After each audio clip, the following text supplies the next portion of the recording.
You're listening to Bowie Baysox Baseball. Our coverage of today's game will start soon.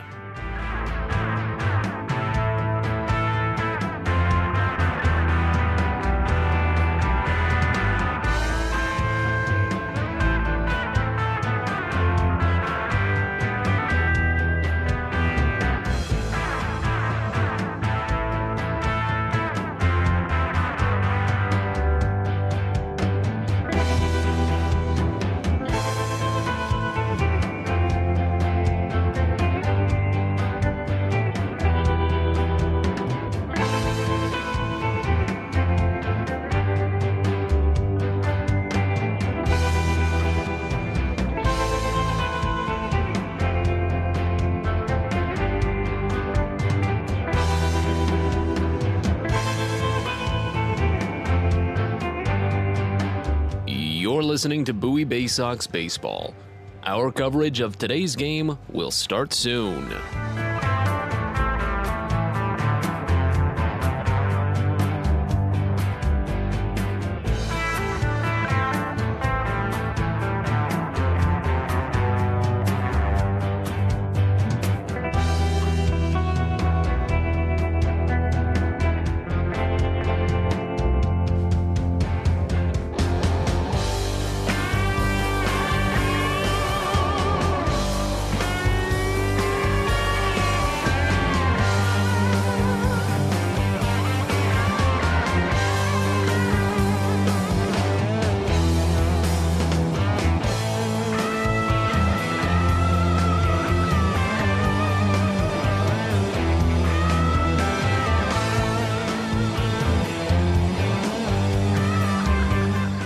You're listening to Bowie Baysox Baseball.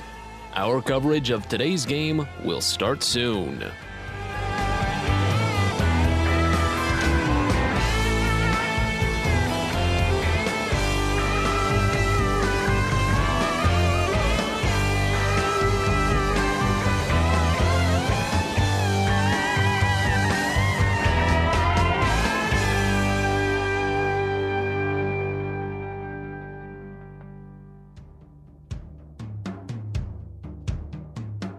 You're listening to Bowie Baysox Baseball.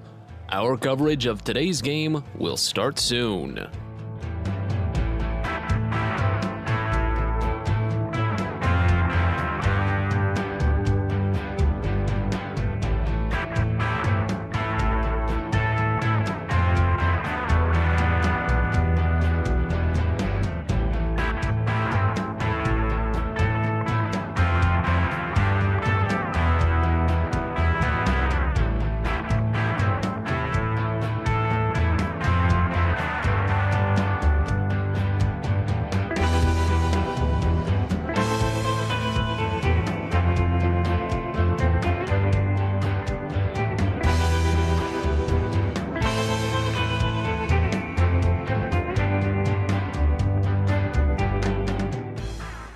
You're listening to Bowie Baysox Baseball.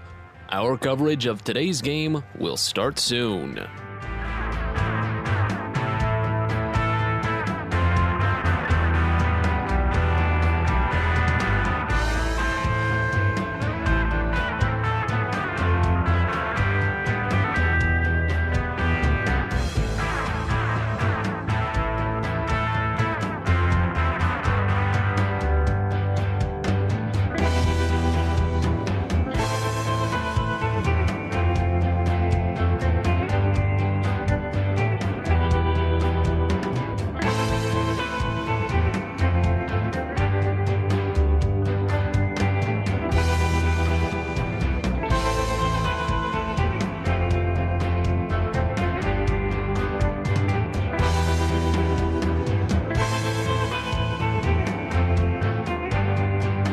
You're listening to Bowie Baysox Baseball. Our coverage of today's game will start soon.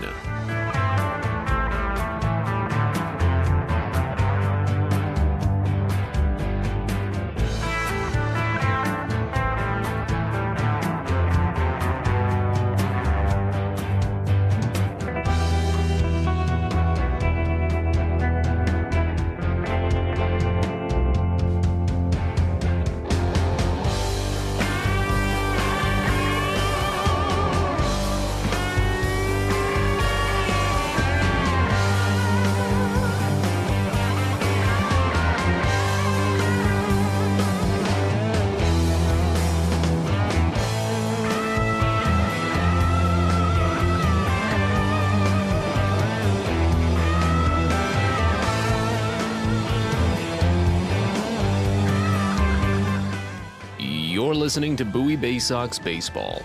Our coverage of today's game will start soon.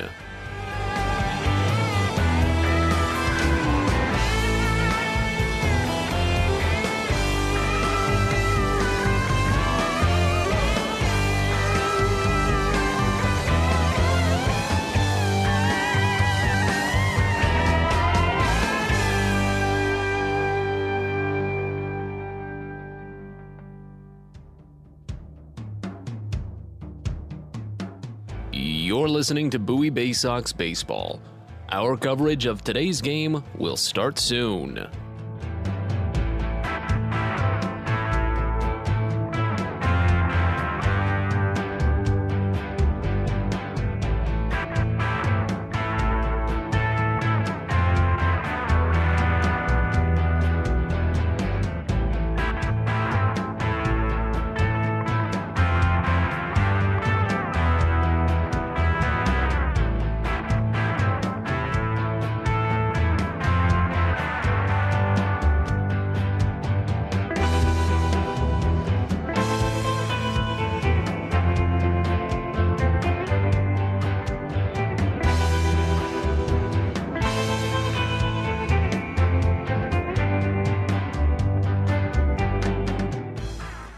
You're listening to Bowie Baysox Baseball. Our coverage of today's game will start soon.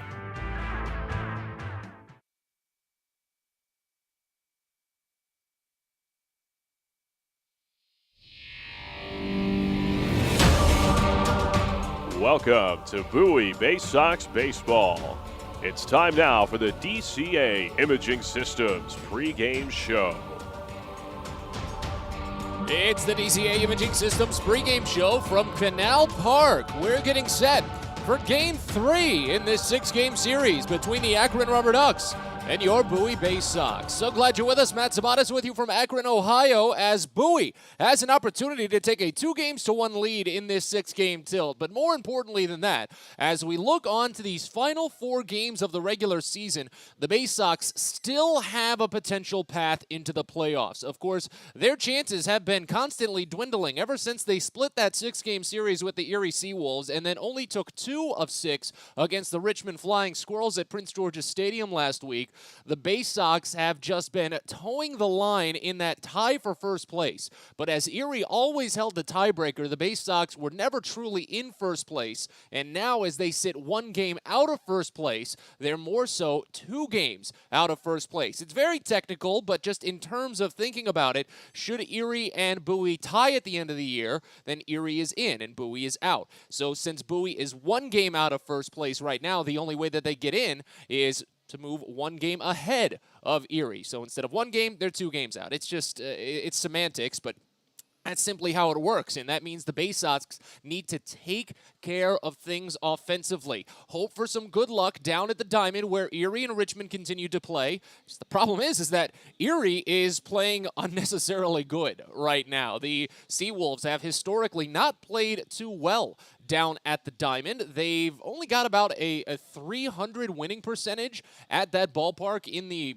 Richmond history. Obviously, it's only been about 10 years, but that's still a large enough sample size. Erie has just very much not played well down there. That long trip and that cramped facility must be a little bit difficult for them. But they've won the first 2 games of their series, and because of that, the Baysox were not able to gain any ground thanks to their win last night. It was a good win for Bowie at least, 7-3. And they were able to at least get a couple of good things out of it. A return of power from Connor Norby, who had a leadoff home run. 3rd time this season that Norby had hit a leadoff home run. And then Andrew Dashbach picked up another big blast, continuing what's been a great month of September. It was his 3rd homer already in this month, just in what's been 2 weeks of play. But the problem is, and listen, I don't want to necessarily harp on problems too often, but with only 4 games left in the regular season, you do want to make sure you're aware of what needs to be improved upon instead of just focusing on, oh, it was a good day, let's just move on and keep going from there. No, Bowie needs to make sure that they stay tuned in to what they need to improve. And really, the story remains the same. The Baysox still can't get hits with runners in scoring position. They finally got one yesterday. Toby Welk picked up a one-out single with runners at first and second, or runners at first and third, I should say, and was able to drive in a run. But that was the Baysox' only hit with runners in scoring position yesterday, and their only hit this series with runners at second or third. Only their fourth hit in their last 8 games with runners in scoring position. I feel like I've been saying runners in scoring position a lot this last week plus, but it's relevant. It's why Bowie has been coming up on the short end of more games than they should be over this last week plus. Bowie left 10 runners on base yesterday, and 8 of them, 8, were left in scoring position. The Baysox stranded the bases loaded twice. So they still have a chance today, but they need to make sure they work hard at it. As we focus on the numbers ahead of today's game, Bowie comes in for game number 135, a 66-68 record. The Baysox on a one-game winning streak are 4-6 over their last 10 and 29-36 when playing on the road. Akron also comes in for game number 135, 77-57 their record, a one-game losing streak. Akron is 6-4 over their last 10 and 38-27 when playing at home. Second half sees Bowie at 39-26. That's second place in the Southwest Division. In the standings, one game out behind Erie. But of course, as mentioned, with the tiebreakers, it's more so 2 games out. Akron is 37-28. They're 3 games out from the Erie Seawolves. So as it stands, if Erie can pick up at least 1 win and Akron loses at least 1 more game, then they are out of the playoffs entirely. At any point this week, the Baysox could very easily dispatch Akron and be the sole remaining team to fight with Erie for that playoff spot. Focusing on today's starting pitching matchup, it'll be Doug Nikhazy going for Akron, while Chase McDermott gets the start for Bowie. And Nikhazy's still in his first season of pro ball. Left-hander was a late-season jump from high A to Akron. Never even appeared at single A, but he's still trying to get his legs underneath him here at double A. Cleveland's second-round pick last season racked up high strikeouts in high A, 118 punch-outs in 93 innings. But he's been learning that hard lesson of losing double A batters with breaking balls. Now, after his first 2 starts, he's walked 8 batters in just 6 1/3 innings. He walked a career-high tying 6 batters in his last start against Harrisburg. But here's the thing. Despite the walks he surrendered, Nikhazy still found time to strike out 9 batters and keep Harrisburg scoreless in the 4 1/3 inning. So who knows how it's going to play out. Again, it's all about Bowie getting those hits with runners in scoring position. That's what needs to happen today. And Nikhazy's got a fastball that sits in the low 90s and can work in the top half of the zone well. It maxes out around 95. He's got a strong overhead looping curveball and has also got a slider with some very, very late bite that can draw some swings and misses. While Chase McDermott gets the start for the Baysox, he only gave up 1 hit in his last appearance, but was not able to finish the 5th inning. It was mostly because of the walks. He walked 3 batters overall, including 2 in 1 inning. After retiring the first 8 batters of the game, he gave up a walk and then an RBI triple. So he was just kind of tagged a little there. The problem in that contest, though, was that Bowie did not get going until late in the game. They were scoreless until the 8th inning. They tied the game up at 2, but in those many 9th inning rundowns for the Baysox last week, they gave up 3 runs in the 9th and were just a little bit left sour again at the end of the day. So hopefully McDermott can give them another good day, and hopefully the Baysox offense can back them up this time instead of going up scoreless like they did last time. As we've got a lot to discuss, we're going to catch up with Connor Norby in a little bit, replay an interview we had from him back in August. He's been on such a great run here in September, and now jumping back into the starting role, the leadoff role, I should say more specifically. He's, of course, been starting this whole time. He's been playing well in that leadoff slot, so we're going to get some of his thinking again and just rehash what we had discussed earlier this year. So a replay of a chat with Connor Norby from earlier this season comes up next. You're listening to Baysox Baseball. From sprains to stitches, sore throats to stomach aches, and pulled muscles to poison ivy, care is around the corner at Patient First. Walk in to see a doctor from 8 a.m. to 10 p.m. every day of the year. X-rays, lab tests, and prescription drugs are on site, and most major insurance plans are accepted. For routine illnesses and injuries, Patient First is here for you. Patient First. The name fits. Patient First, proud partner of the Bowie Baysox, open 8 a.m. to 10 p.m. every day. Hey fans, do you know your mud hens from your trash pandas? Then play Minor League Rundown, the official free-to-play game of Minor League Baseball, and compete for tickets and game day experiences. Rundown is made for masters of ballpark trivia. Playing is free and easy on any mobile device. Just head on over to www.ballyplay.com to sign up and play. Return for each open round to vie for more prizes, including the grand prize to attend Championship Weekend in Las Vegas this October. It's never been this fun to get caught in a rundown. Everyone deserves a great smile, and Rad Orthodontics is here to help you, Bowie Baysox fans. Rad Orthodontics accepts most insurance, and whether it's braces or Invisalign aligners, anyone can get the smile they've always wanted with our flexible payment options. With two of the country's leading orthodontists right here in the DC area, we love to see Baysox fans smile with confidence. So get that amazing smile you deserve. Visit radsmile.com today and book your free consult. That's radsmile.com for Rad Orthodontics, official smile provider of the Bowie Baysox.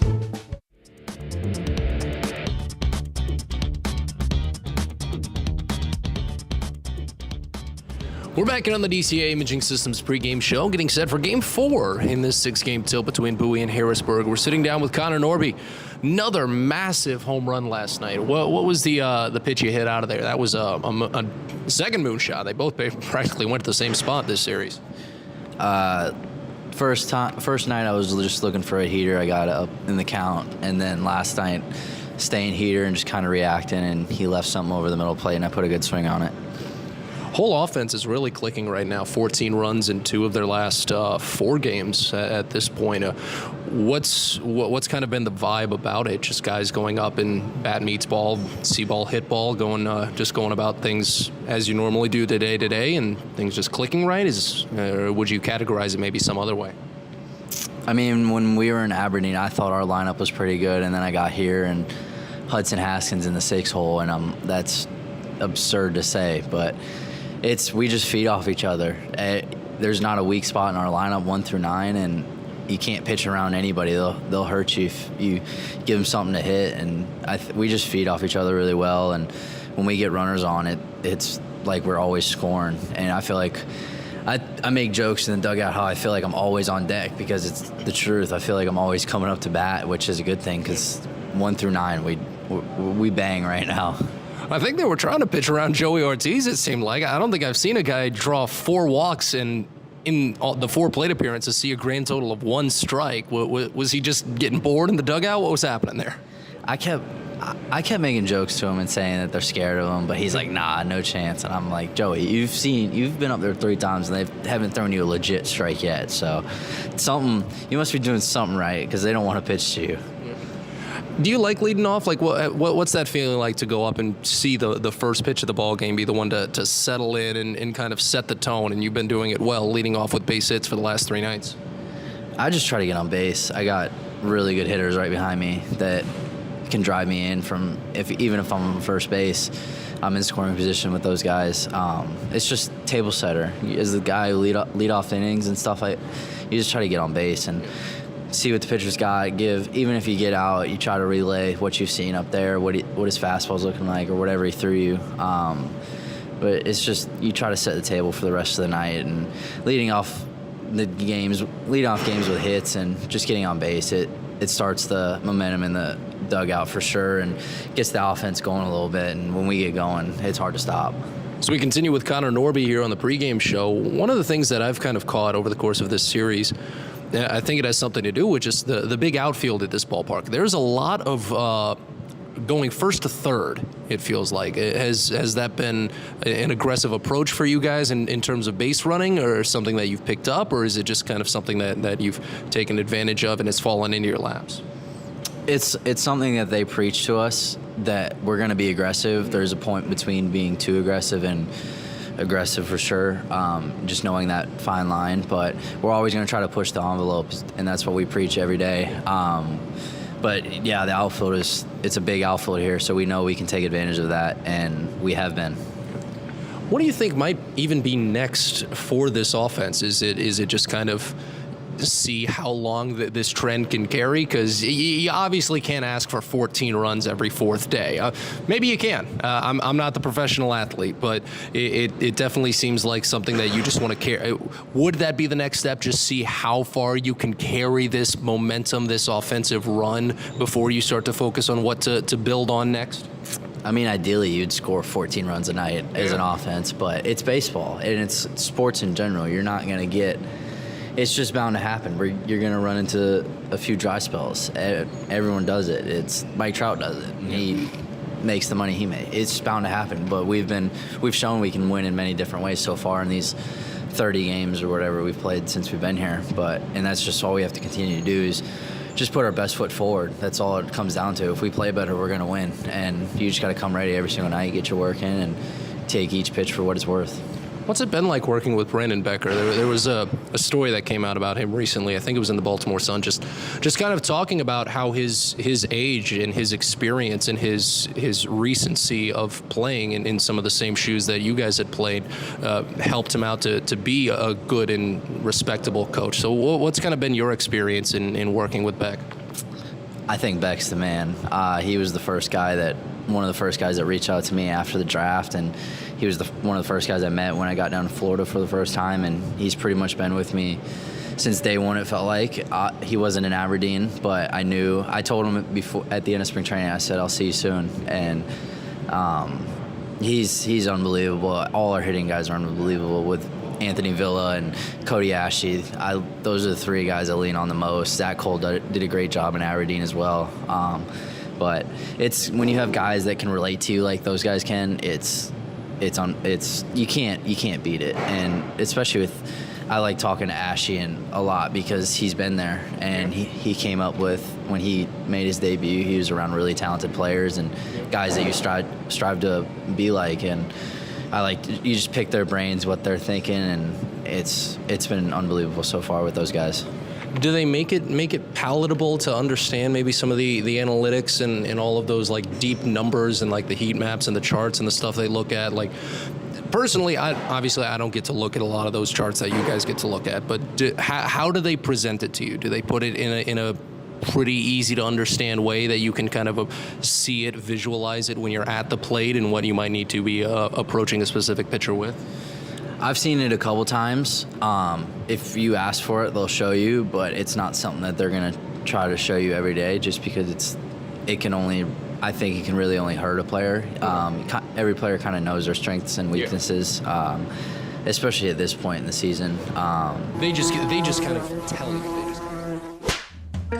Pest Now is proud to partner with the Bowie Baysox and provide their pest control services. For all your residential and commercial pest control needs, call Pest Now. For general pest control, termite control, mosquito control, and all other pest control services, call Pest Now. You can reach us at 301-231-8300 or visit us online at www.pestnow.com.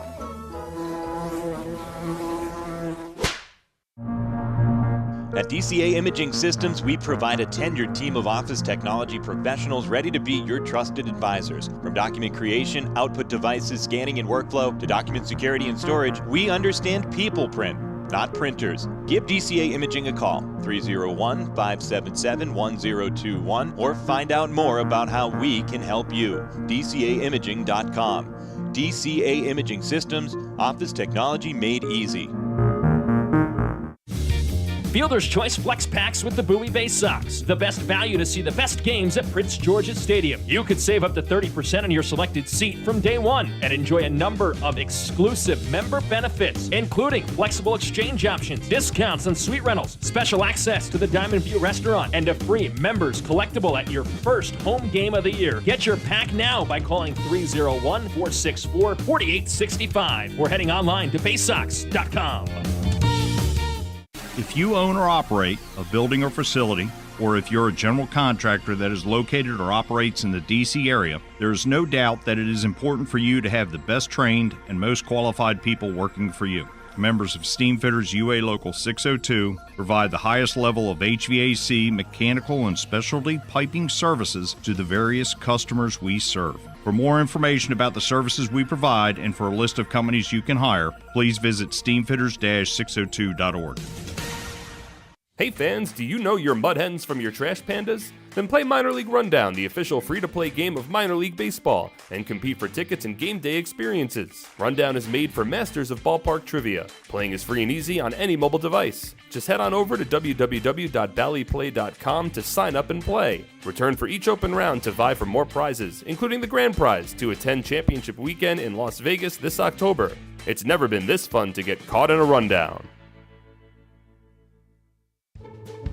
A birthday bash with the Baysox is the best time at the ballpark. Bring your friends and family out to celebrate and be the star of the show. Dance on the dugout with Louie, play games in the stadium, introduce a batter in the game, and you'll even get to have the stadium sing for you. Baysox birthday parties, an unforgettable, one-of-a-kind experience at Prince George's Stadium. Book yours by calling 301-464-4880 or at baysox.com. Sky Shooter Displays by ZY Pyrotechnics will be lighting up the sky with top-of-the-line fireworks shows following Baysox games all season long. We will give you the best bang for your buck. Sky Shooter Displays include traditional shows, true pyro musicals, custom choreographed plays, and much more. The night sky is truly limitless, so don't be shy. Give ZY a try. Find out more by calling us at 570-328-1361 or visit us online, zypyrotechnics.com.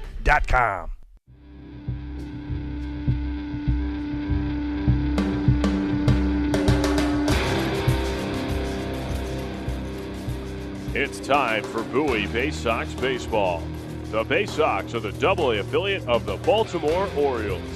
Coverage of the 2022 Bowie Baysox season is brought to you by Chesapeake Employers Insurance, DCA Imaging Systems, On the Green, Patient First, Royal Farms, Smile Doctors, and ZY Pyrotechnics. And now, live from the ballpark, it's time for Bowie Baysox Baseball. We're ready to go from Canal Park here in Akron. It's Game 3 of this 6-game series between the Akron Rubber Ducks and your Bowie Baysox. So glad you're with us. Matt Sabatis with you from Akron, Ohio, as they're just removing the colors from the field following the performance of our national anthem. A very lovely sung rendition here in Akron, as it'll be Doug Nikhazy getting ready to warm up on the mound for the Rubber Ducks. The players still in their position and still honoring the flag, just as it's gotten to the warning track by the tarp in left field. But as Nikhazy prepares to start his warm-up tosses, we'll tell you about the starting lineup for the Bowie Baysox that he'll face. Leading off at second base, you've got Connor Norby, followed by Kobe Mayo at third base, batting second. John Rhodes is in right field, batting third. Cesar Prieto, the shortstop, cleans up. Toby Welk is in left field, batting fifth. Andrew Dashbach at first base, sixth. Zach Watson is in center field, batting seventh. Maverick Hanley catches and bats eighth. And Michael Montecone is the designated hitter, batting ninth. The Baysox are the AA affiliate of the Baltimore Orioles. They're managed by Kyle Moore, assisted by Brandon Becker, Josh Conway, Tim DeJohn, Billy Facto, and Chandler Keller. Calvin Christensen is the video coordinator. Lindsey Birchfield and Blake Wooten are the athletic trainers. Bowie is 66-68 on the season. They're on a one-game winning streak, 4-6 over their last 10, 29-36 on the road, and 39-26 here in the second half. One game out of first place with 4 games left to play in the regular season. Again, that Bowie lineup features Connor Norby, Kobe Mayo, and John Rhodes, Cesar Prieto, Toby Welk, and Andrew Dashbach, Zach Watson, Maverick Handley, and Michael Montecone, all to face off against left-handed pitcher Doug Nikhazy on the mound. Canal Park here in Akron is 329 feet down the line to right field, 317 feet down the line to left field, 400 feet to the deepest part of straightaway center field. But it does cut in at a pretty sharp angle in center field. Funky dimension at this ballpark, but the Baysox played them well yesterday. Picked up a couple of good home runs out toward deep right and right center, respectively. But as Nikhazy takes his final warm-up toss, Norby will dig in. One of the 8 right-handers in the lineup for Bowie today. Cesar Prieto is the only left-hander. Norby hitting .295, a .945 OPS in 60 games with 12 doubles, 2 triples, 16 home runs, and 41 runs batted in. As Nikhazy sets, he's ready for the first offering into Norby. First base plays a little bit in on the baseline, while the rest of the infield plays at a regular depth. Nikhazy comes set, kicks and fires the first pitch. Overhead fastball misses outside, and it's 1-0 to start. We're underway at 6:37 p.m. on a 74-degree sunny day here in Akron, Ohio. Last night, Norby took the second pitch of the game deep to right field for a home run. The 1-0 pitch here, he watches, and it misses high. A fastball runs it to 2 balls and no strikes. It was the third time this season that Norby had led off the game with a home run. He'd spent splitting time in the leadoff role and in a few games batting second and third this season. The 2-0, and he bounces it hard to third. Shuffling around and backing up on it, Daniel Schneemann. A low bouncing throw to first gets there. 2 hops before it's finally dug out by Raynel Delgado. That was not necessarily the best play by Schneemann, but he still got it there in time. So Norby grounds out 5-3. Rest of the defense for Akron. From left to right in the outfield, you've got Micah Pries, Julian Escobedo, and Jonathan Rodriguez. Daniel Schneemann at third base, Jose Tena at short, Angel Martinez at second, Raynel Delgado at first, and Brian Labastida catches behind the plate for Doug Nikhazy on the mound.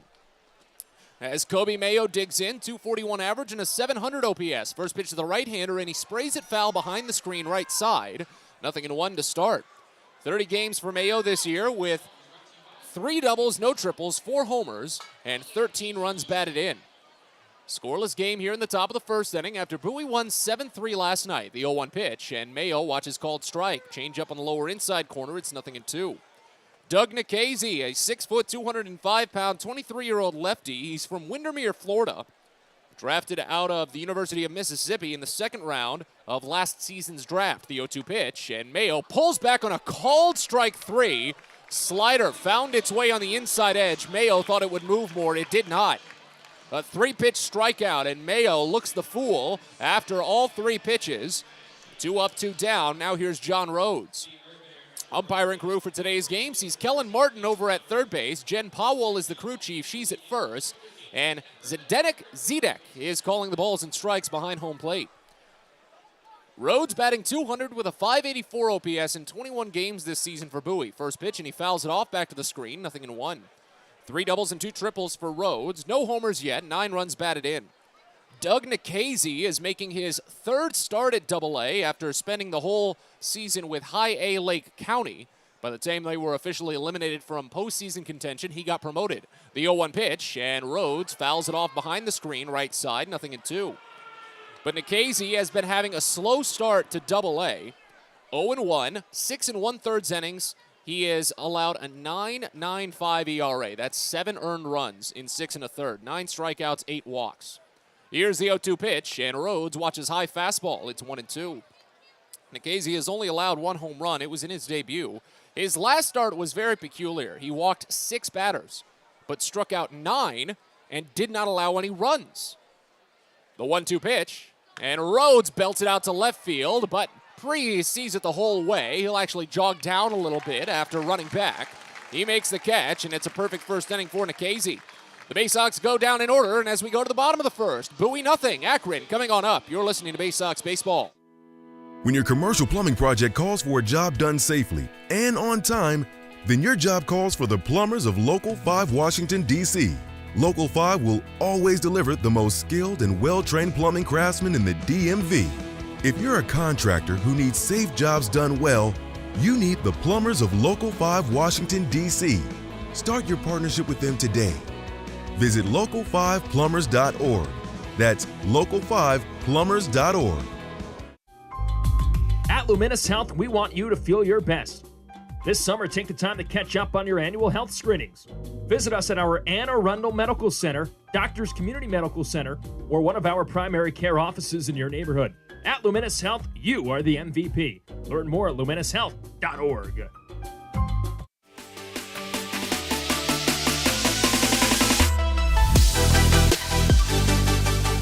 Well, the Baysox went down in order on just 10 pitches in the top of the first inning. So as we move to the bottom of the first, Chase McDermott will try to maybe match that. Right-hander warms on the mound for Bowie, and the starting lineup for the Akron Rubber Ducks that he'll face looks like this. Leading off at shortstop, you've got Jose Tena, followed by Brian Labastida, the catcher, batting second. John Kenzie Noel, the DH, bats third. Micah Pries in left field bats fourth. Angel Martinez is the second baseman, batting fifth. Jonathan Rodriguez in right field, sixth. Raynel Delgado is at first base, batting seventh. Daniel Schneemann at third base, eighth. And Julian Escobedo in center field bats ninth. Akron is the AA affiliate of the Cleveland Guardians. They're managed by Ruglis Odor.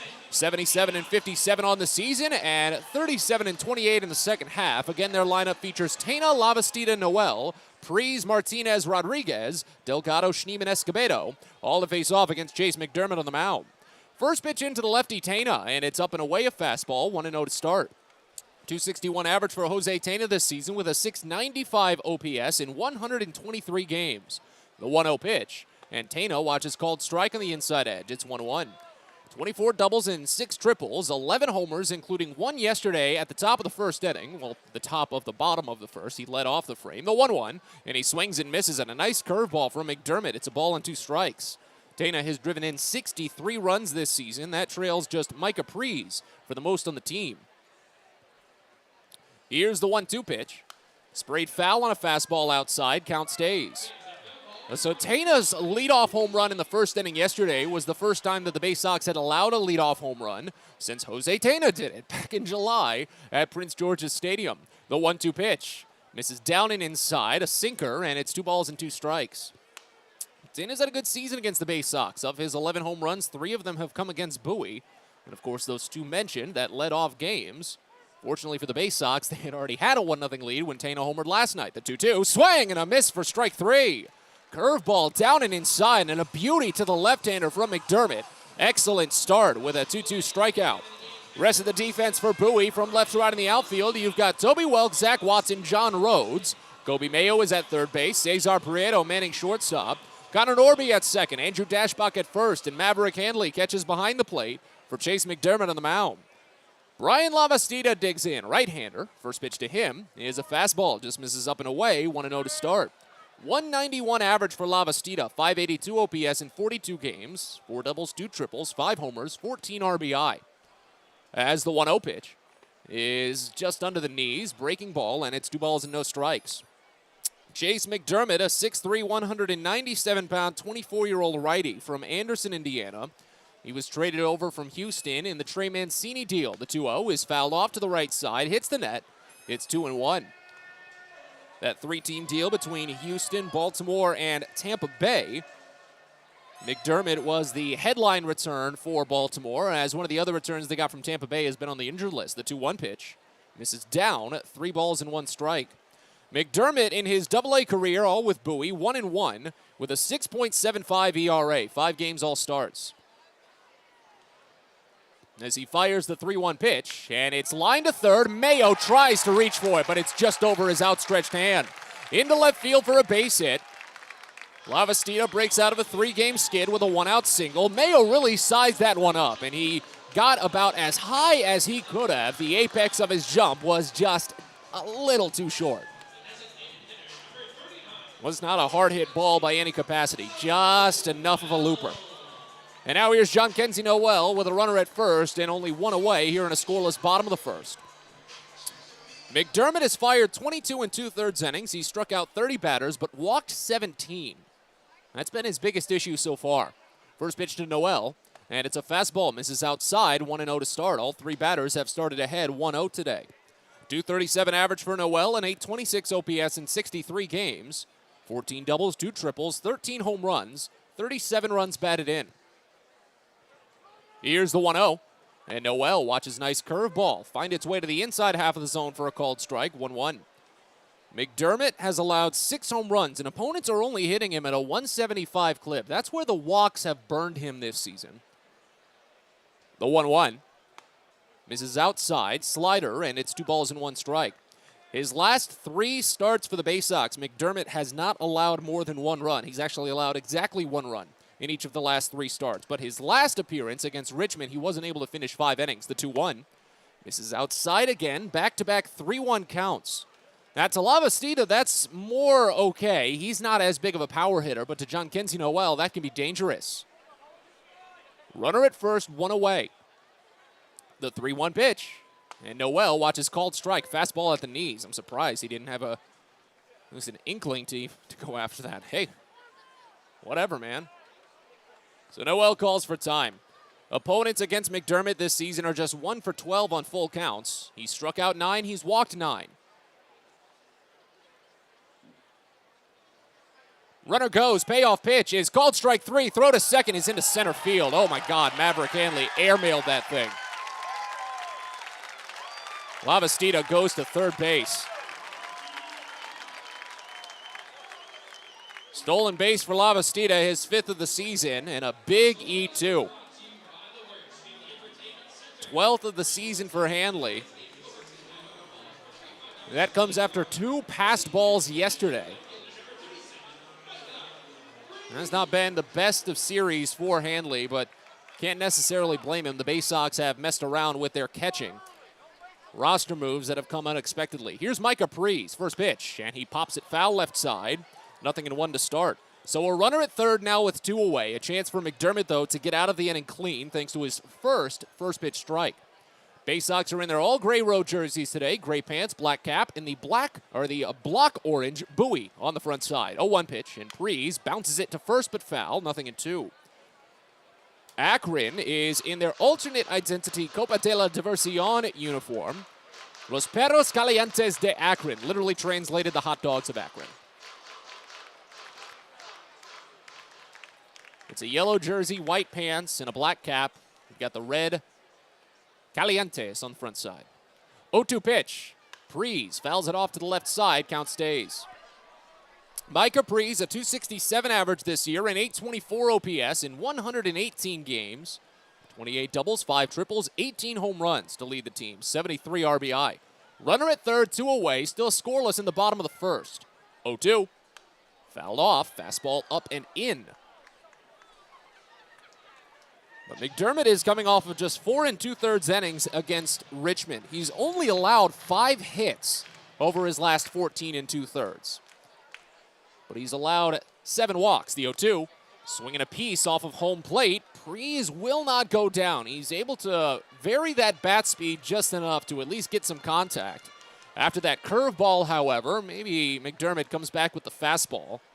He's still got plenty to work with as the count's still 0-2. Next pitch. Swing and a miss for strike 3. Got him with the fastball outside. A 1-out single left stranded at third base as McDermott strikes out a trio in the first. We're on to the second here in Akron. Scoreless. You're listening to Baysox Baseball. Hey fans, do you know your mud hens from your trash pandas? Then play Minor League Rundown, the official free-to-play game of minor league baseball, and compete for tickets and game day experiences. Rundown is made for masters of ballpark trivia. Playing is free and easy on any mobile device. Just head on over to www.ballyplay.com to sign up and play. Return for each open round to vie for more prizes, including the grand prize to attend championship weekend in Las Vegas this October. It's never been this fun to get caught in a rundown. If you own or operate a building or facility, or if you're a general contractor that is located or operates in the D.C. area, there is no doubt that it is important for you to have the best trained and most qualified people working for you. Members of Steamfitters UA Local 602 provide the highest level of HVAC, mechanical, and specialty piping services to the various customers we serve. For more information about the services we provide and for a list of companies you can hire, please visit steamfitters-602.org. Baseball is a game of specialists. Base stealers, closers, cleanup hitters. Together, they help their team stand out from the rest. Specialists also help set Chesapeake Employers Insurance apart from other workers' compensation insurance companies. Our health services team includes orthopedic surgeons, nurse case managers, a physical therapist, and more, all to get your employee back to work, contain costs, and keep premiums down. That's teamwork. To learn more, connect with your agent or visit Chesapeake Employers at CEIWC.com.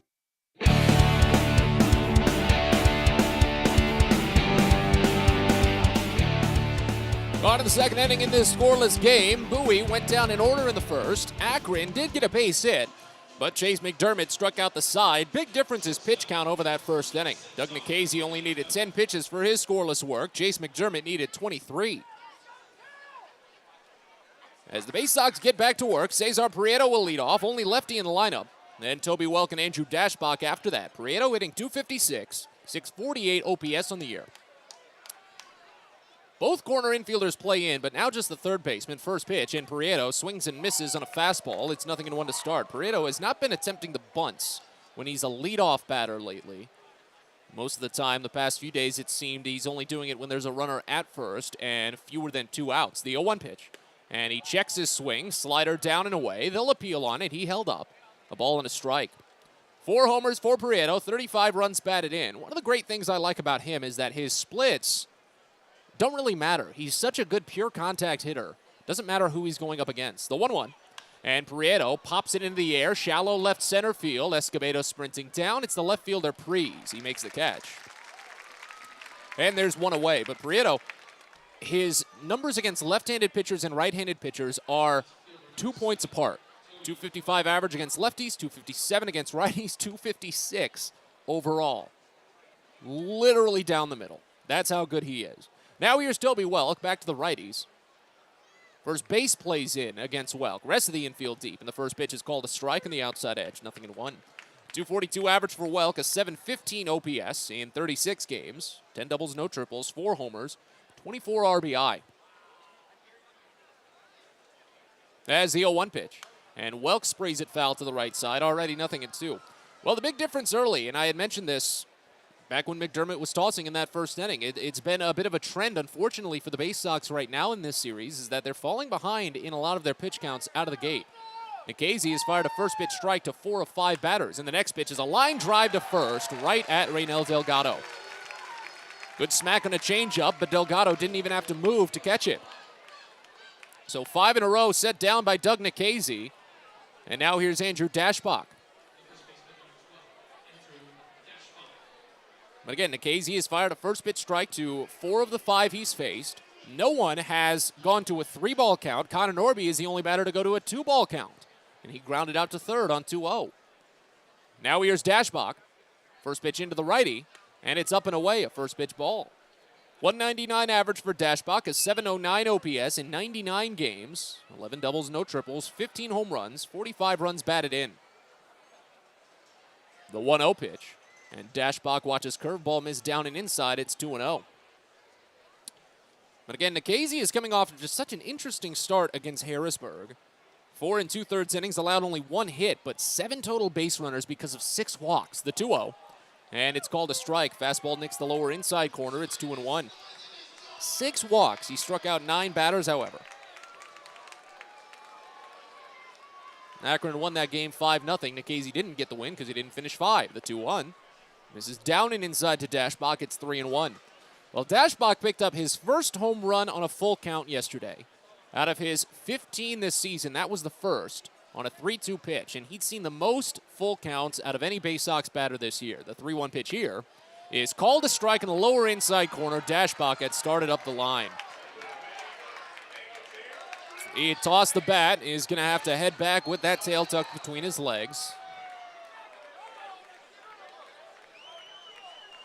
And he's going to ask for a little clarification because he felt as if a couple of pitches near that lower inside corner were at least similar enough. And they had been called ball earlier in the plate appearance. But now it's a full count. Bases empty, 2 outs, and a scoreless top of the second. Payoff pitch from Nikhazy is bounced over towards short. Takes a little funky hop off of the grass, and Tana throws it wild. Pulls the first baseman off of the bag. Tana tried to rush the throw. It took a weird hop off of the lip from the infield grass to the dirt, and it was thrown up the line a little bit further right of Reynel Delgado, and Andrew Dashbach reaches on the E6. They've already ruled. Oh, yeah, they've already ruled that an error. So 1 error on both sides when you include Maverick Hanley's error in the first inning that allowed Brian Lavastida to move to third on a stolen base. As Bowie has their first base runner, Zach Watson steps in. First pitch, misses down, and it's 1-0 to start. Back-to-back first pitch balls from Nikhazy. 187 average for Watson and a 555 OPS in 91 games. 11 doubles, 3 triples, 8 homers, 30 runs batted in, but he's been having a good month. 1-0. Watson holds back on a slider up and away. 2 balls and no strikes. He's got hits in 4 consecutive games and 7 of his last 8.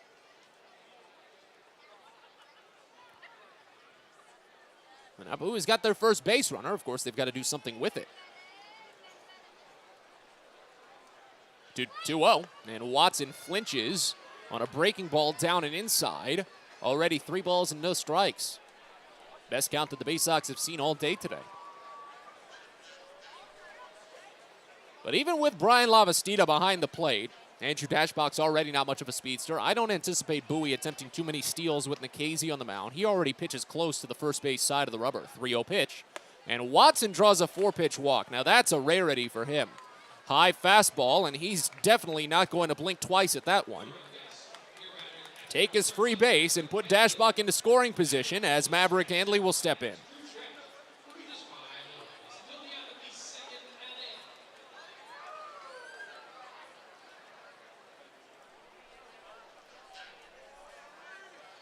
Handley hitting .230 with a .764 OPS. 75 games for him in the first pitch. Is swung on and missed. Fastball outside.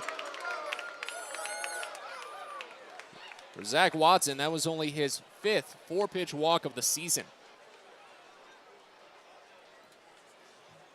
11 doubles and a triple for Handley, 11 homers, 43 RBI. As the 0-1 is sprayed foul to the left side. It's already 0-2. Well, the Baysox are trying to break out of the trend.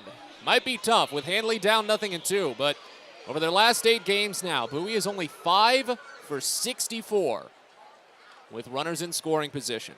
It's a batting average of .078. The 0-2 pitch. Handley watches up and away, off speed.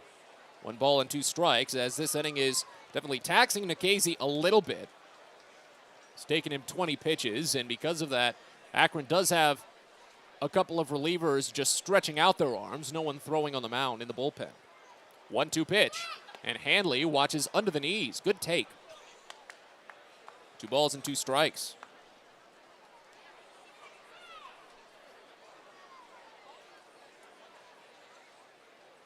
First and second, 2 away as we're scoreless here in the top of the second. Now the 2-2. Handley watches fastball skip down and inside. Had an easy time laying off of that one, and it's run full. Well, Nikhazy was well in control of this inning, but then when he ran into Andrew Dashbach and his perpetuous patience at the plate, that threw him off his game.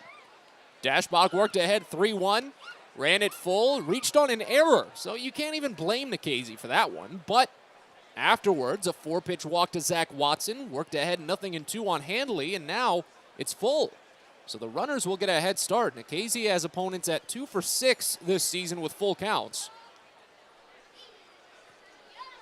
You could say 2 for 7 after Dashbach reached on the error, but 3 strikeouts, 2 walks.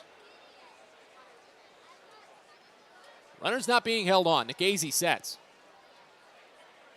They take off. 3-2 pitch, and Handley pops it up. On the infield, left side, foul ground. Nikhazy sprints down, but it's the third baseman, Schneemann. Just before getting to the warning track, he makes the catch. So extend that drought for the Baysox. They're now 5 for their last 65 with runners in scoring position as they strand 2 on. Bottom of the second coming up. We're scoreless. You're listening to Baysox Baseball. Sky Shooter Displays by ZY Pyrotechnics will be lighting up the sky with top-of-the-line fireworks shows following Baysox games all season long. We will give you the best bang for your buck. Sky Shooter Displays include traditional shows, true pyro musicals, custom choreographed plays, and much more. The night sky is truly limitless, so don't be shy. Give ZY a try. Find out more by calling us at 570-328-1361 or visit us online, zypyrotechnics.com. On the Green Incorporated is your lawn care team, providing professional organic-based lawn care programs for residential and commercial lawns. Our lawn care programs provide ballpark quality results. Each service is custom tailored with guaranteed results for even the toughest lawns. On the Green also offers outdoor pest control services. Mosquitoes, ants, ticks, and more. Safely and effectively control insects and enjoy the outdoors this summer with On the Green Incorporated. Go to onthegreeninc.com.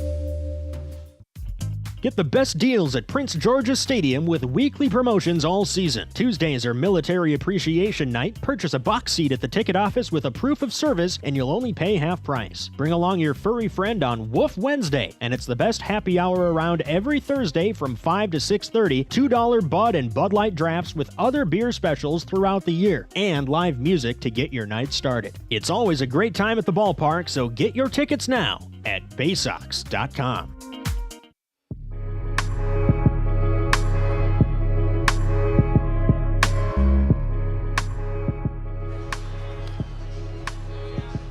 Bottom of the second here in Akron, as we're still scoreless. The Baysox got their first runner into scoring position, but couldn't get anything with it. The inning should have ended anyway. Andrew Dashbach reached on a 2-out error, but we still missed out on maybe a chance. Angel Martinez will lead off here. Switch hitter bats lefty, and the first pitch from Chase McDermott misses up and away. Fastball starts it out at 1-0. First pitch ball now to 4 of the first 5 batters that McDermott has seen today. 275 average for Martinez. The 1-0 pitch is lined hard but foul up the first base line. It's 1 ball and 1 strike. 903 average for Martinez in 20 games. 6 doubles and a triple, 3 homers, 15 RBI. After him, it'll be Jonathan Rodriguez and Reynel Delgado to bat. If any of them reach, Daniel Schneemann will follow. 1-1 pitch, and it's in the zone. Fastball called for strike, outer half, 1-2.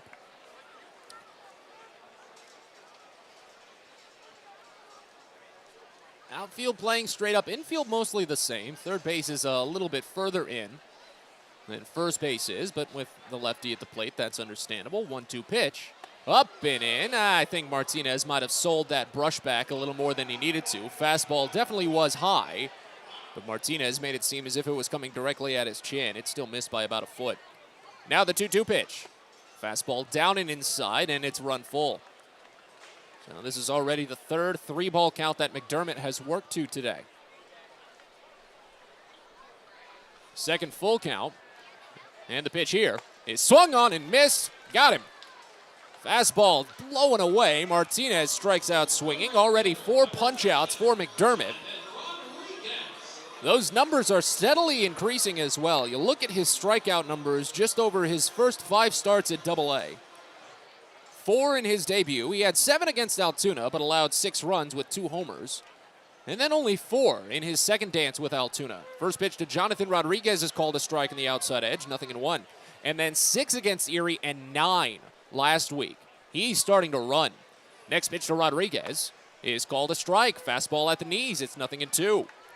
Rodriguez 207, 672 OPS in 24 games as McDermott works quickly, holds at the waist, nods, turns, kicks, fires, and it's a breaking ball lofted into shallow center. Watson jogs down about 10-15 feet, slowly walks forward while camping for the ball and makes the catch. 2 outs. That's a good quick out that McDermott needs after 23 pitches in the first and that full count strikeout of Martinez. Another quick out here of Reynel Delgado would be just perfect. 224 average for Delgado, a 658 OPS. 62 games with 7 doubles, 2 triples, 3 homers, 28 ribby. First pitch. Lefty watches low. Fastball starts the count out at 1-0. Outfield playing relatively deep, a shade on the pull side as the 1-0 pitch is up and away. 2 balls and no strikes from McDermott. Haven't seen too much wind this evening here at Canal Park either. They have flicked on the lights. Now we still got plenty of sunlight carrying the load at the moment as the 2-0 pitch is a breaking ball, rode slowly up the first base line. They're saying it hit off of the batter, so it's foul. 2 balls and 1 strike. It would have rolled foul anyway once it came to a standstill. But it's 2-1.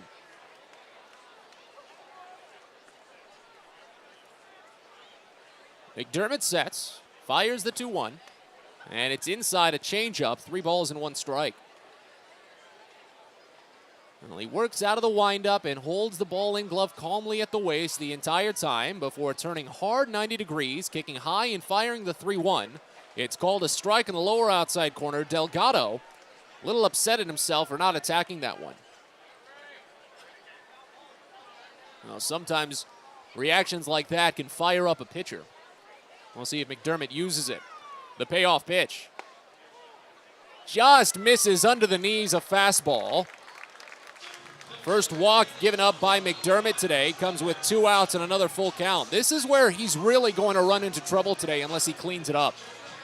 Running these counts full, even when you have been able to strike out the first 2 batters in those instances, but when you run it full that often and then walk a batter, well, you're going to be in for a short start, and that's not what Bowie needs right now.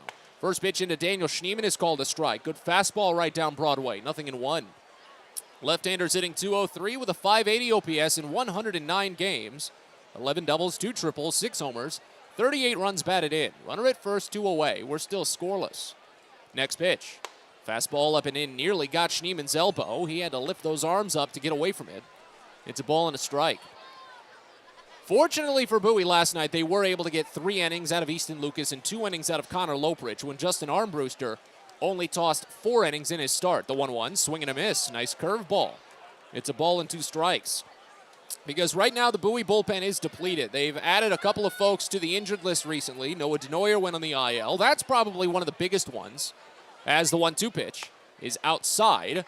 Changeup runs it even at 2. Denoyer had been the bulk inning reliever for the Baysox, more or less what a piggyback reliever was for Bowie.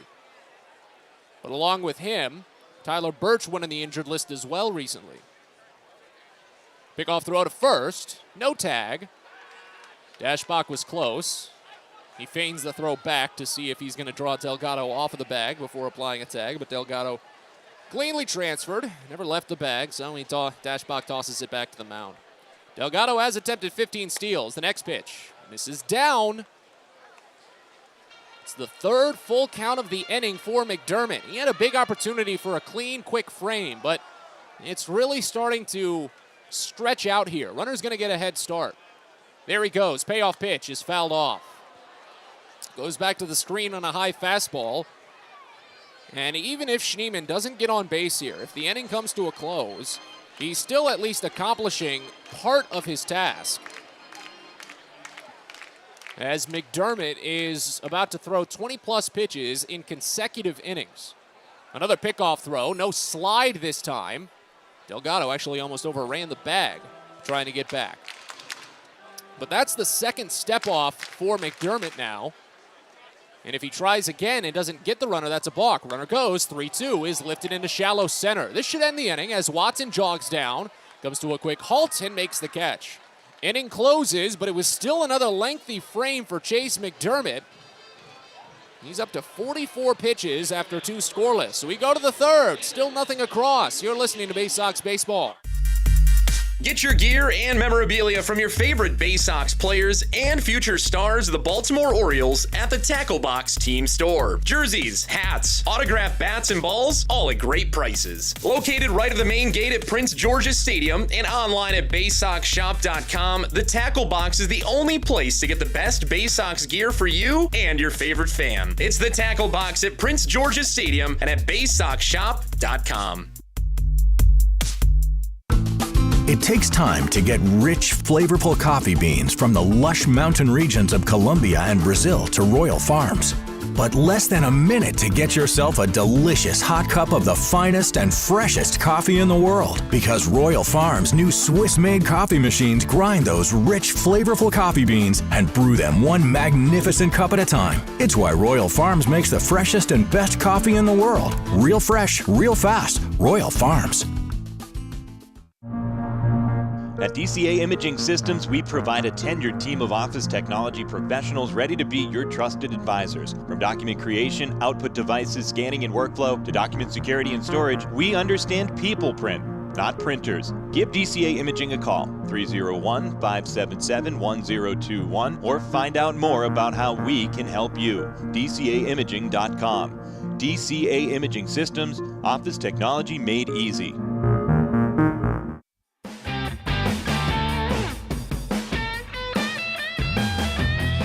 Fans, care's around the corner at Patient First. Urgent care that's open 8 a.m. to 10 p.m. every day of the year. No appointment needed. Learn more at PatientFirst.com. We're on to the 3rd inning here in Akron, a scoreless game as Michael Montecone will step in. 9-1-2 set to bat against Doug Nikhazy. First pitch in from the lefty, and Montecone watches up and away a fastball. It's 1-0 to start. Just the 3rd game for Montecone here in his AA career. He's 0 for 8. It's just his 2nd start. Doesn't have any extra base hits, of course. He has 1 run driven in. It was a sacrifice fly, the 1-0. He watches high fastball, 2 balls and no strikes. Montecone has spent time with the 2 levels below Bowie, Delmarva and Aberdeen this season. Overall, he's batting .191 in 46 games, a .462 OPS. Next pitch, he watches off speed, a little high. Changeup runs it to 3-0. Montecone has 1 home run, 9 RBI, 4 doubles, no triples. As the 3-0 pitch is high ball 4. Montecone had already started to leave the batter's box when the fastball came through. He saw it the entire way. So the second 4-pitch walk given up by Nikhazy today. That's how both of his walks have gotten aboard. And Bowie, for the first time, opens an inning with a runner on base. They did that 4 times yesterday. So back to the top of the lineup and Connor Norby. He grounded out to third back in the first. Want to avoid that here with a runner now at first base. First pitch home, and Norby watches curveball for called strike. 0-1 to start. Now with the infield shifted against Norby, opens up that massive gap on the right side for the right-handed hitter, with runner at first being held on. Second baseman is close to the bag, the 0-1, and Norby sprays it out to second, into center field, a base hit. Angel Martinez tried to leap for the ball, very similar to the ball that got over Kobe Mayo's head back in the first inning, but Norby just lifted it high enough over Martinez, and it's the first hit of the day for the Baysox. Norby has hits in back-to-back games now for Bowie, and it puts Montecone to second base, still with no one out. So now the Baysox have 3 outs to try and end this disastrous run for them with hitting with runners in scoring position. They're already 0 for 1 today, and 5 for their last 65. First pitch to Mayo. Just misses outside. Looked close. Curveball, and it's 1-0 to start. But 5 for 65 since last Tuesday. Nikhazy looks back second base, fires the 1-0, and Mayo fouls it off over to the right side out of play. 1 ball and 1 strike. Mayo struck out looking on 3 pitches back in the first. The curveball at the last moment really fooled him on that put-down pitch.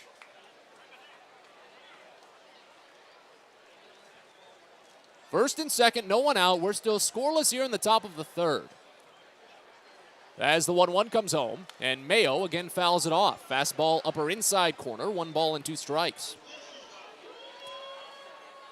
As we continue to check in on Erie, Richmond has taken a 2-1 lead in that game. Home runs early in that contest. A 2-run blast by Will Wilson in the first gives Richmond the edge. The 1-2 pitch here to Mayo is down. A fastball kept in front by Brian Lavastida. It's 2 balls and 2 strikes. Well, if there was a different runner on base, I'd be more confident in saying Bowie might be in their best interest to try and steal third here. But I don't know much about Michael Montecone in his speed. Hasn't attempted a stolen base with the Baysox this season. And he's only attempted 2 all year, 1 for 1. The 2-2, line over to third, and through the gap for a base hit. Is this going to be a wave around? Montecone does get the wave. It's picked in left. The throw comes home, and they're going to get Norby on the back end. A run does score, but Norby is thrown out, trying to take that extra bag at third. Kobe Mayo picks up an RBI single, however. It's 1-0 Bowie. The Baysox have done that a few times this year, getting a little too greedy on the base paths. Now, I can understand it, but, oh goodness, does it sting sometimes when it comes through, because that's a run left on the table. Could have been a runner in scoring position, but instead, it's 1 out and only 1 runner on base. So it goes 7-1-5 to put out Norby, but an RBI single for Kobe Mayo, a big hit with a runner in scoring position, just what the doctor ordered. And now here's John Rhodes. First pitch hits off of the pitcher's ankle and rolls over to third base. Schneemann gloves, and he can't go anywhere with it. Third baseman thought about going to second base, but Mayo was already there. By the time he had realized he couldn't go to second and looked to first base, the first baseman wasn't covering the bag. But that one really took out the ankle of Doug Nikhazy. He didn't look to be too inflamed by it at first, but obviously he's going to get checked on by the athletic training staff. That one took a hard ricochet. It was shot directly up the middle and went 90 degrees to the left side off of Nikhazy's ankle. And they're going to give him some warm-up throws to see if he's got at least enough power. I'm pretty sure that was on his left foot, so that'd be the push-off foot. They haven't actually pointed or indicated to which ankle it was specifically. He just threw a warm-up toss back to the screen. That's not a good sign. And now he's going to walk off the mound, and he'll be kept in this game. As he walked off the mound, I thought he was going to be lifted, but it seems to be he's fine. So 3 hits in the inning for the Baysox.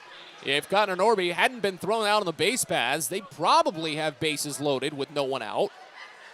But you never know how that would have played out following, a ball hitting off of the pitcher and all. Here's Cesar Prieto. The Baysox have another chance, though, with a runner in scoring position. First pitch in, and Prieto fouls it off. Fastball up and in.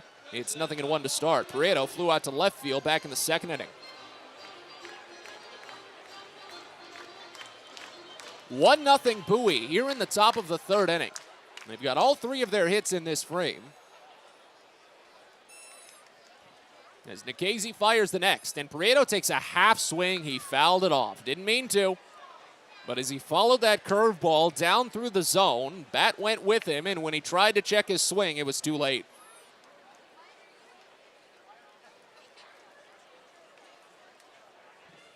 So count to 0-2. Third base still playing in, but with 2 strikes, Prieto's not going to try a bunt. But a chance for a double play. That could end the inning. Prieto's hit in 9 this season. The 0-2.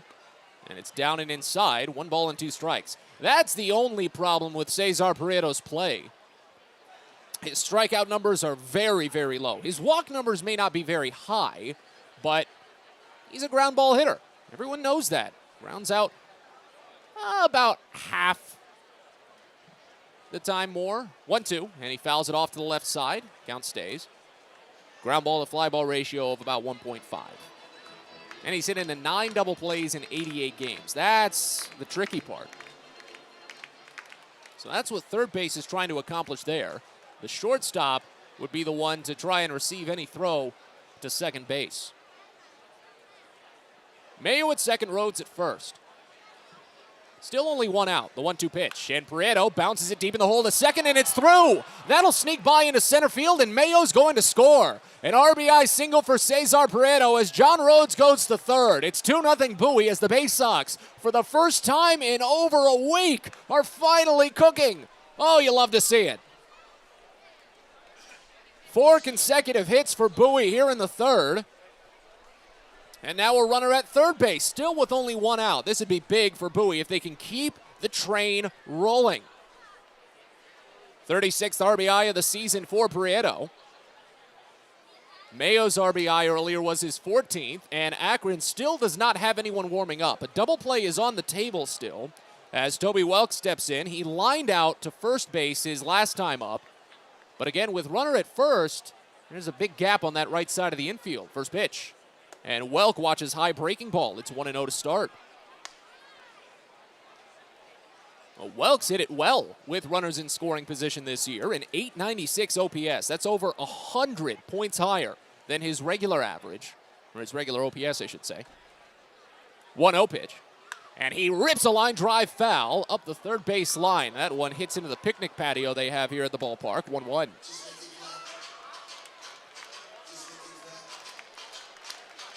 But again, 2-0 Bowie here in the top of the third. They've strung together 4 consecutive base hits.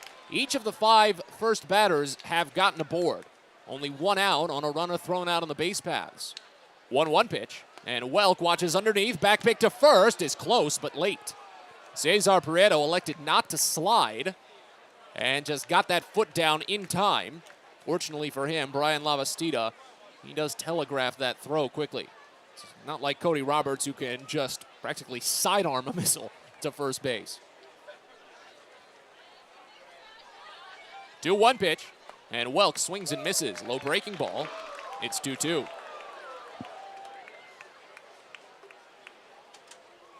Welk just has to get it out of the infield, and he's been a good fly ball hitter this season. Hits it into the air about twice as often as he hits it on the ground.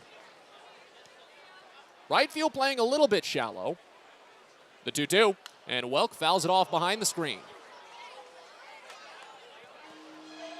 But he's at least staying tough. Really, the entire Baysox offense has been staying tough here in this third inning, as Nikhazy has already thrown 22 pitches in this frame and has only recorded the 1 out. Right-hander shakes, or left-hander shakes off one and sets. The 2-2 pitch, and Welk fouls it off. Fastball up and in, just barely missed the fingertips.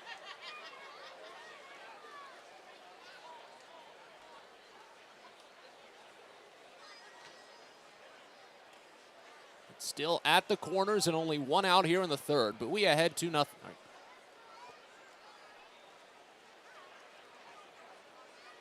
Another 2-2 offering. Welk pulls back on a curveball inside. Lavastida thought about throwing to first again, but he didn't make the transfer. It runs full on Welk.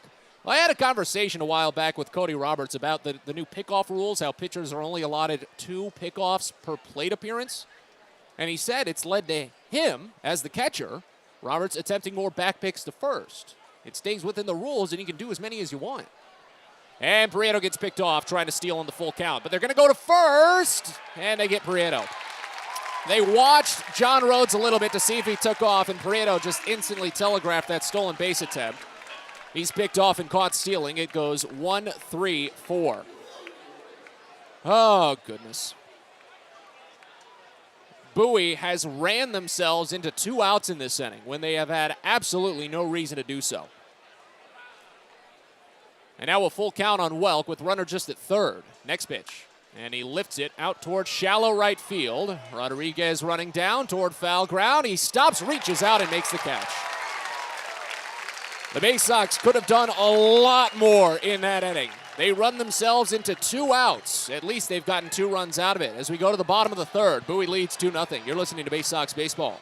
Most people don't know what a steam fitter is. More importantly, what we do and how much it impacts you. Just take a moment to think about what your world would look like if you didn't have the ability to generate electricity, to have heating or air conditioning, microchip production, internet service, web-based storage, cellular service, and frozen or refrigerated produce. Could you imagine? And these are just some of the things that we impact. Please visit steamfitters-602.org and let's talk about how we can bring value to you.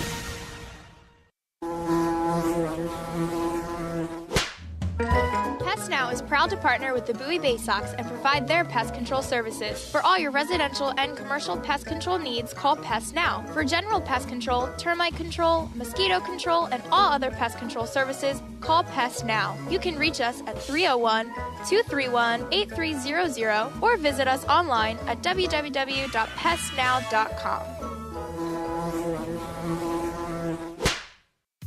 Get the best deals at Prince George's Stadium with weekly promotions all season. Tuesdays are Military Appreciation Night. Purchase a box seat at the ticket office with a proof of service and you'll only pay half price. Bring along your furry friend on Woof Wednesday, and it's the best happy hour around every Thursday from 5 to 6:30. $2 Bud and Bud Light drafts with other beer specials throughout the year, and live music to get your night started. It's always a great time at the ballpark, so get your tickets now at Baysox.com.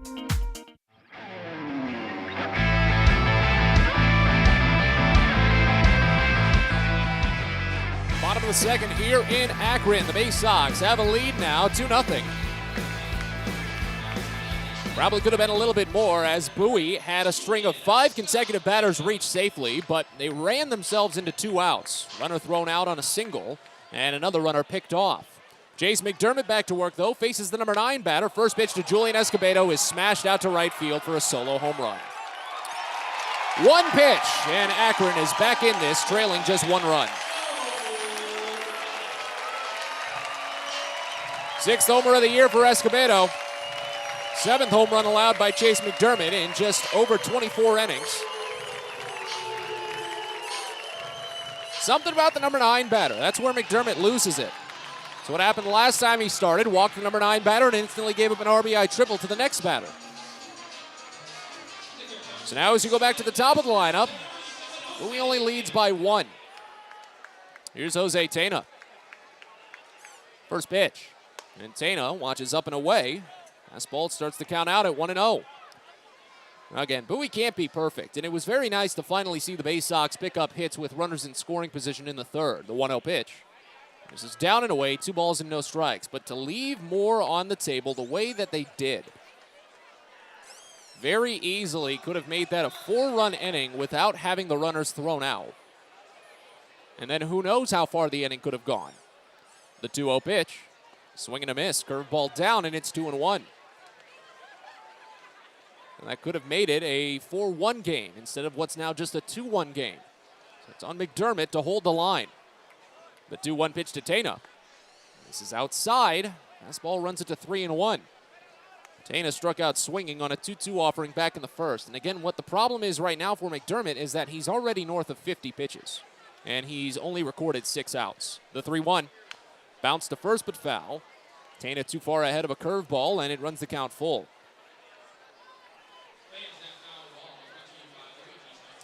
He's faced 10 batters, McDermott, and half of them have run the count full. That's something that really just can't happen.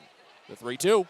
Fouled off again, and then when you run into plate appearances like this, where batters are adept enough at, varying their bat speed so they can at least get a little bit of contact on a pitch they realize they misjudged, and the plate appearance extends for quite some time. Another 3-2 and a bouncer to second.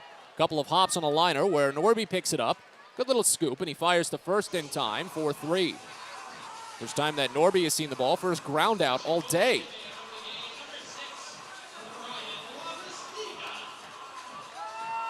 And now here's Brian Lavastida, who had the only other Akron hit. He singled in the first inning, stole second base, and then went to third when Maverick Hanley threw the ball into center field trying to catch him stealing. Righty on righty, first pitch in, and Lavastida fouls it off back to the screen, 0-1.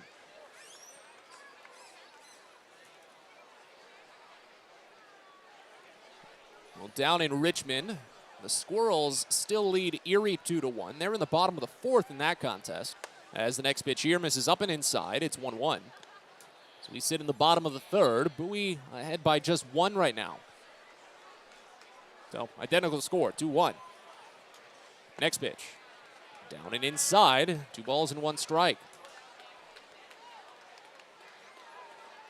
Now remember, the way that the playoff seeding needs to set up, the way that the standings need to look, as the 2-1 pitch is a curveball for called strike, top half, 2-2, is that Bowie cannot be in a tie for first place. While they are 1 game out of first, just in terms of general math, tiebreakers have them losing out. The 2-2. Up and away, make it the 6th full count for Chase McDermott today. As Lavastida steps out of the box for a brief moment. Payoff offering. Curveball under the knees for ball 4.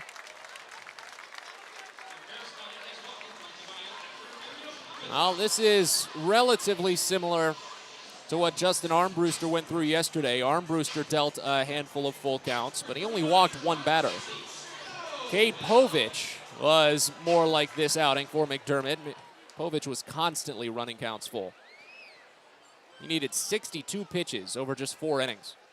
Here's John Kenzie Noel. First pitch is a swing and a miss on a slider outside. It's 0-1. So McDermott is already up to 60 pitches, and he still only recorded 7 outs. Here's the 0-1. Noel swings and misses on a high fastball. He tried to check his swing, but it was just that half hack, and he couldn't stop himself till he was 3/4 of the way around. No balls and 2 strikes. Well, you can tell Noel and Kobe Mayo really have their approach in common. When they come up in situations like this, a tying run gets on base, perhaps a critical moment when the momentum looks to be swinging in your direction. They might swing with a little bit more abandon. And McDermott might be using that to his advantage. Runner at first, 1 away. The 0-2 pitch. Swing and a piece. Just got a nick on that curveball, and that might have been fortunate for McDermott as the ball was definitely going to get past Maverick Hanley.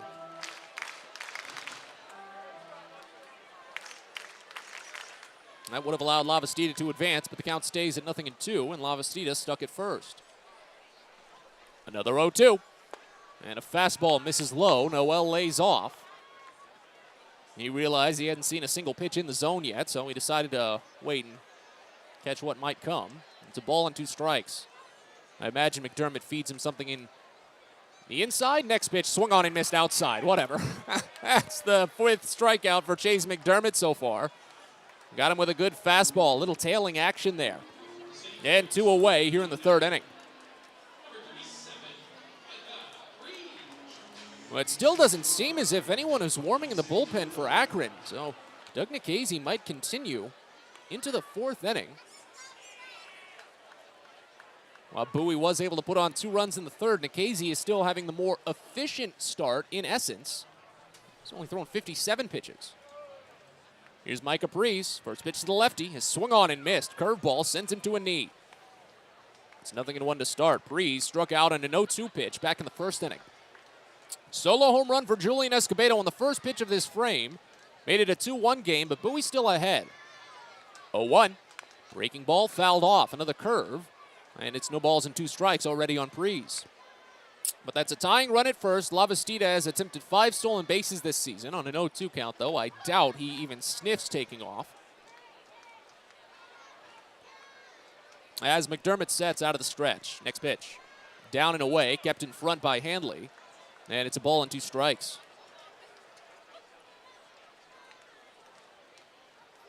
It's only the second time today that McDermott is having to deal out of the stretch. And the first time he did, he struck out 2 batters. 1-2 pitch. Lifted into left field, shallow. Fastball in on the hands as Welk sprints down and it falls in front of him. He doesn't make the catch. Oh, goodness. Welk had a bad route on that one the entire way. It's a double.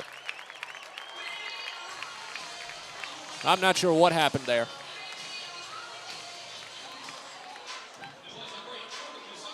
Lavastida goes to third.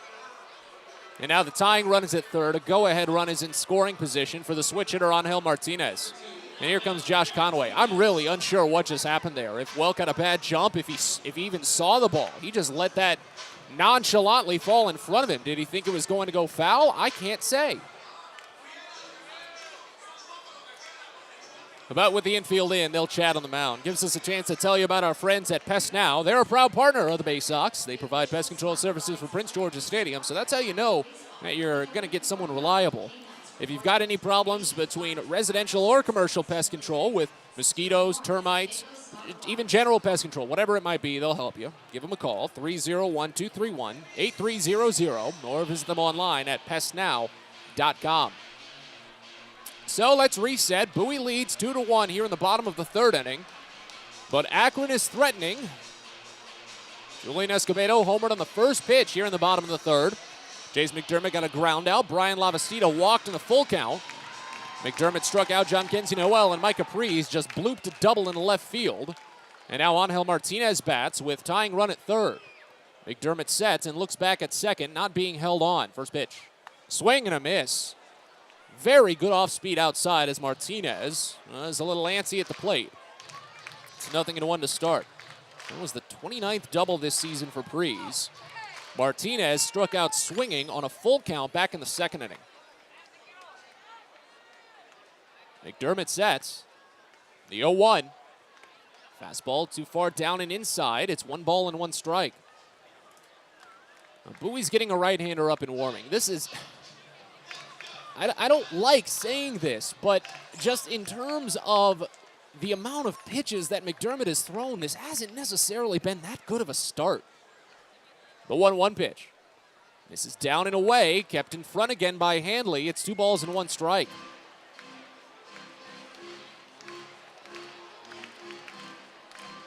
Because again, it all comes at a time when Bowie's bullpen is diminished.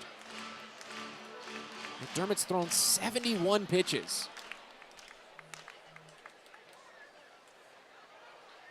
Still a 2-1 Bowie lead, though. He can keep it that way if he can put down Martinez. 2-1 pitch. Up and away. This ball runs it to 3-1.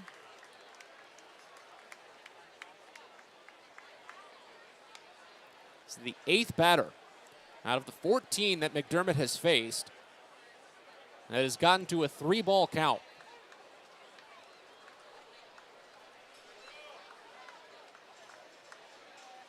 Right-hander sets after shaking one off from Handley. The 3-1 pitch, and it's inside. Fastball for ball 4, loads the bases. 3rd walk given up by McDermott today. Jonathan Rodriguez will bat. And this will be McDermott's last batter if Martinez wasn't the last batter already. See what Kyle Moore decides. McDermott stays in. Rodriguez has 1 plate appearance with the bases loaded this season. He walked. He flew out to center field back in the second inning. First pitch here. And he swings and misses in a high fastball. He was trying to send it out. 0-1 to start on a 93-mile-an-hour heater.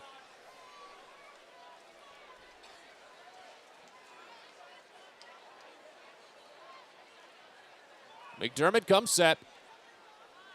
The 0-1.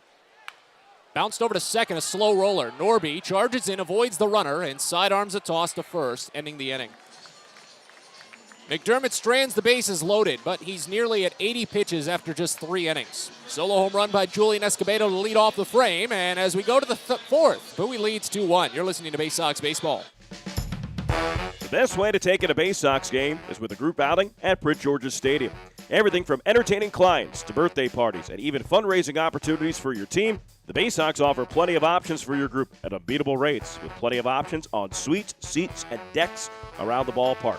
Your group can eat their fill and have an unforgettable time.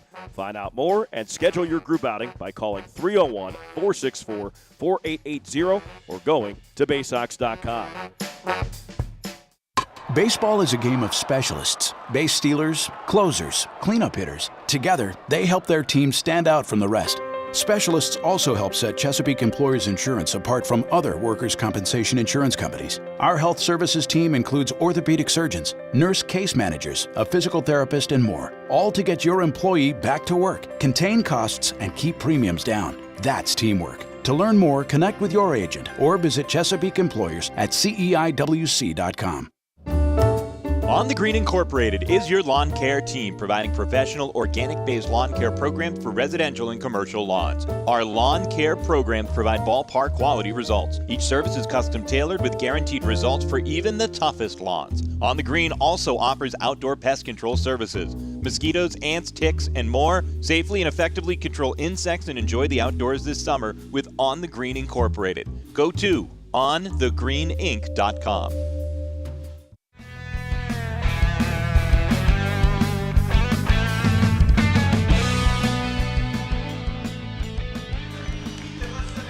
Bowie is still clinging to a lead so far as we move into the fourth inning, but this has not really been too well pitched of a game. After just 3 innings of action, we've seen a combined 132 pitches from the 2 starters. 75 from Chase McDermott, 57 from Doug Nikhazy. As Andrew Dashbach bats, first pitch to him is a fastball that misses down and away. It's 1-0 to start. McDermott stranded the bases loaded in the 3rd inning. 3 of the 7 batters he faced drew a 3-ball count. 2 of them ran it full. Next pitch to Dashbach misses down and away, and it's 2 balls and no strikes. Dashbach reached on an error in the 2nd inning. He was the first base runner for the Baysox. He got to second base and was left stranded. 2-0 pitch. Dashbach watches high fastball. It's 3-0. Michael Montecone drew a 4-pitch walk to start the 3rd inning. Zach Watson drew a 4-pitch walk with 2 outs in the 2nd. I guess when Nikhazy loses control of someone early, it just kind of snowballs. 3-0. And Dashbach watches up and away. A 4-pitch walk to start the 4th. 2nd consecutive inning that's happened. 3rd walk overall from Nikhazy.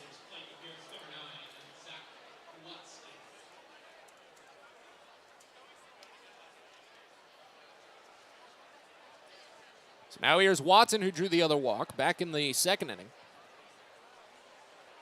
He didn't get past first base. Akron, looks like they have a right-hander warming in the bullpen. First pitch, and Watson swings and misses. First swing he's taken on a low curveball that time. It's 0-1 to start.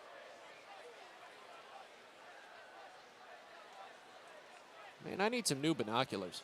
Now it's a left-hander in the bullpen for Akron, as a matter of fact, so that leads me to believe it's Eli Lingos. 0-1 pitch, and Watson sprays it to second underneath the glove of Angel Martinez to the gap in right center field. Dashbach chugs around second base. The throw comes in from center, and it's cut off. Dashbach goes to 3rd. A single for Watson. He's got hits in 5 straight and 8 of his last 9. 1st and 3rd, still with no one out here in the 4th. The Baysox matching their 3rd inning performance so far. A leadoff first pitch walk and a single to immediately follow. Now they need to keep it going. They missed out on big chances in the 3rd inning to put on maybe 3-4 runs. They ran themselves into 2 outs, Bowie did. But now they can rebuild their lead, maybe add on even more, as they've got a runner at third with no one out. Maverick Handley will bat. He popped out to the third baseman in foul territory in the second. First pitch. And he sprays it to a massive gap in right field for a base hit. Dashbach will score. Watson goes to second base and he stops there, but an RBI single for Maverick Handley, and it's 3-1 Bowie. Well, the Baysox have 3 hits today with runners in scoring position, matching their total over their last 4 games. As Handley picks up his 44th RBI of the season, and that is it for Doug Nikhazy. Rugelis Odor is out of the dugout, and he makes the point to the bullpen. Bowie still threatens with first and second, no one out. They really want to make sure they can get more out of this inning, too. As a new pitcher comes in, we'll tell you about him in a little bit. You're listening to Baysox Baseball. A birthday bash with the Baysox is the best time at the ballpark. Bring your friends and family out to celebrate and be the star of the show. Dance on the dugout with Louie, play games in the stadium, introduce a batter in the game, and you'll even get to have the stadium sing for you. Baysox birthday parties, an unforgettable, one-of-a-kind experience at Prince George's Stadium. Book yours by calling 301-464-4880 or at baysox.com. From sprains to stitches, sore throats to stomach aches, and pulled muscles to poison ivy, care is around the corner at Patient First. Walk in to see a doctor from 8 a.m. to 10 p.m. every day of the year. X-rays, lab tests, and prescription drugs are on site, and most major insurance plans are accepted. For routine illnesses and injuries, Patient First is here for you. Patient First, the name fits. Patient First, proud partner of the Bowie Baysox, open 8 a.m. to 10 p.m. every day.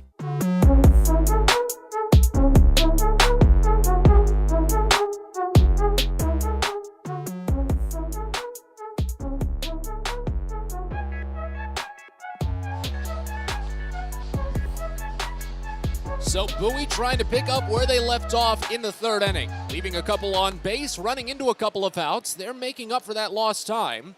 A walk to start the fourth, and back-to-back singles to drive in one run.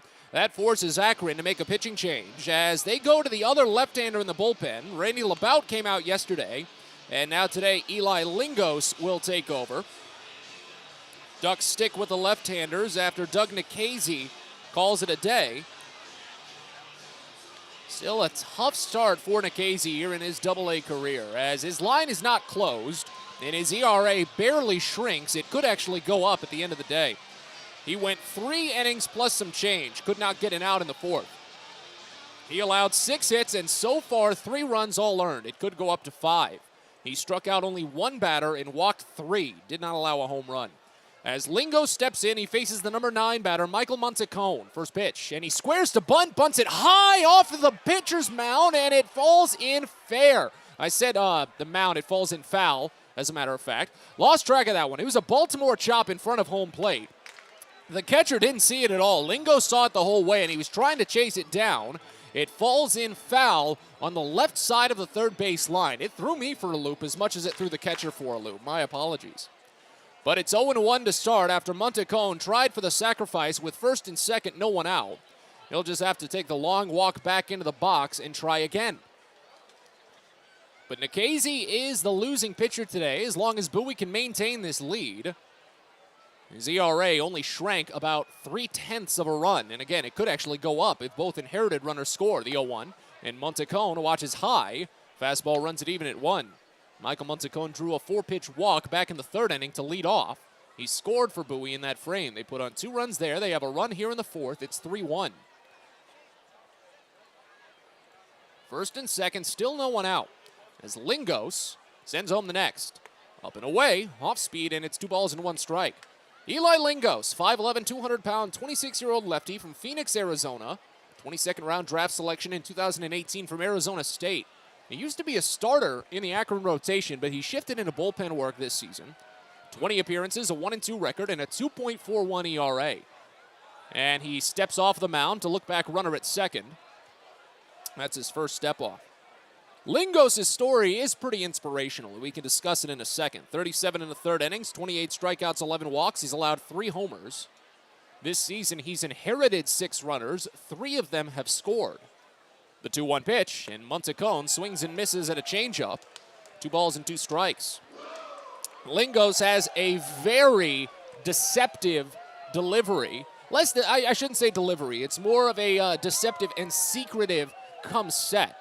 As he stands normally, third base side of the rubber out of the stretch, but when he brings ball and glove together, he's basically facing second base. Next pitch is floated out to deep right field. Rodriguez doesn't see the ball. He still has his hands up, and it's over his head. It falls in fair. On to third base, Watson. Hanley goes to second, and the bases are loaded on a single by Michael Montecone, his first Double-A hit. In the scorebook, that goes down as a screaming line drive through the gap, even though Rodriguez just simply did not see that ball in the lights. Well, John Rhodes ran into a similar issue the other day at this ballpark. But fortunately for Bowie, now they get the beneficiary side of it, and the bases are loaded for Connor Norby, who's 1 for 5 with the bases loaded this season. 1 walk, 4 strikeouts. He's driven in 3. First pitch, and Norby pops it foul right side out of play, 0-1. Still no one out here in the 4th. But Lingos, the fact that he's even here with Akron is more or less a miracle. Last season, when he was a starter for the Rubber Ducks, he was facing off against the Erie Seawolves in May. The 0-1 pitch. Mayo swings and misses, and a breaking ball outside. It's 0-2. Lingos took a line drive off of his forehead from Erie's first baseman, Drew Ward. He required surgery. He missed the remainder of the season. But the fact that he's back here still pitching and putting up the numbers that he's putting up is inspirational. The 0-2 pitch, and Norby fouls it off to the right side. Count remains. 3-1 Bowie lead. They can really hammer this one home early. Well, I'd mentioned it plenty of times back when the Baysox were running the show in the Southwest Division. You can't take your foot off the gas. And now more than ever, that message needs to ring true. 0-2 pitch, and it misses down. Norby lays off on a breaking ball. It's 1 ball and 2 strikes. Runners at second and third still belong to Nikhazy. Runner at first belongs to Lingos.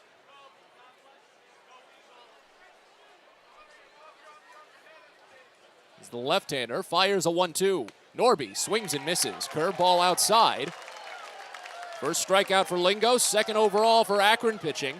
That might be one of the main flaws for Norby right now when it comes to hitting with runners in scoring position, and specifically the bases loaded. Obviously, that's such a isolated instance. Very rare to even come up, but I mean, it is there. 1 for 6 now with 5 strikeouts.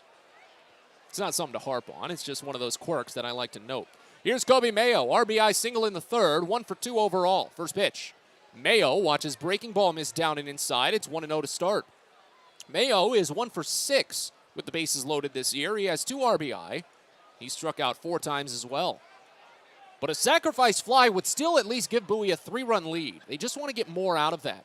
Outfield playing very deep. There's a massive gap in left center. Next pitch misses down, and it's 2 balls and no strikes. If you get it to left center here, again, we're not too positive of the speed of Michael Montecone, but it's a pretty big alley. That might be enough to score 3.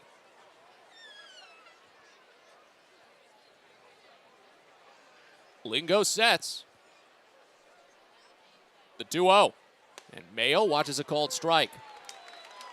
Fastball to the lower inside corner, and it's 2-1.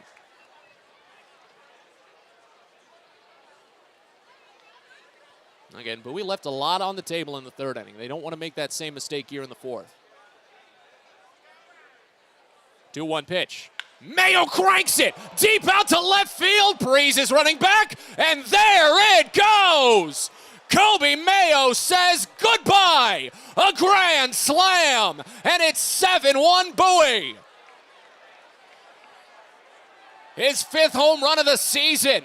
His 5th RBI of the game. And Bowie leads by 6. That's a massive home run for the right-hander. And Bowie might be able to start running now. I wish we had the metrics on that batted ball here. But boy, oh boy, did he turn on an inside fastball just only at 90 miles an hour. Demolished out to left field. Here's John Rhodes. First pitch is called a strike on the bottom edge. It's 0-1. So already 5 RBI for Mayo. First 2 runs attributed to Nikhazy. That closes his line. The last 2 attributed to Lingos. The 0-1 pitch, and Rhodes bounces it to short. Picked up by Jose Tena, fired to first in time. That's just the second out of the inning. And now here's Cesar Prieto. So Nikhazy's day is done after 5 runs allowed in just 3 innings.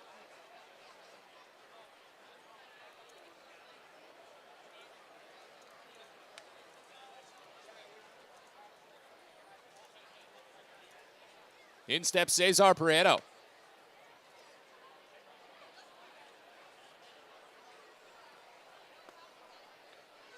First pitch called a strike in the lower inside corner. Prieto not too happy with that fastball placement. It's 0-1 to start. 1 for 2 day for Prieto. RBI single in the 3rd inning. He flew out to left field in the 2nd. Next pitch misses outside, and it's 1 ball and 1 strike. Well, I said it. Bowie doesn't want to leave anything on the table. I was hoping for like a single, a 2-run single. I didn't want to be greedy. Kobe Mayo made sure Bowie got the most out of it. 1-1 pitch is swung on and missed outside, a curveball. It's 1 ball and 2 strikes. Bowie sent 7 batters to the plate, make that 6 batters to the plate in the 3rd inning. Prieto is the 8th batter to the plate here in the 4th. The 1-2 pitch misses high, a fastball. Count goes to 2 balls and 2 strikes. Bases empty, 2 away. Here in the top of the 4th as Bowie has started to run. 2-2. And Prieto swings and gets a piece, but into the mid of the catcher. The inning is over. Second strikeout for Lingos, but what an inning for Bowie. One of their biggest in weeks. And it's highlighted by a Kobe Mayo grand slam. We go to the bottom of the 4th. Bowie leads 7-1. You're listening to Baysox Baseball. At DCA Imaging Systems, we provide a tenured team of office technology professionals ready to be your trusted advisors. From document creation, output devices, scanning and workflow, to document security and storage, we understand people print, not printers. Give DCA Imaging a call, 301-577-1021, or find out more about how we can help you. DCAimaging.com. DCA Imaging Systems, office technology made easy.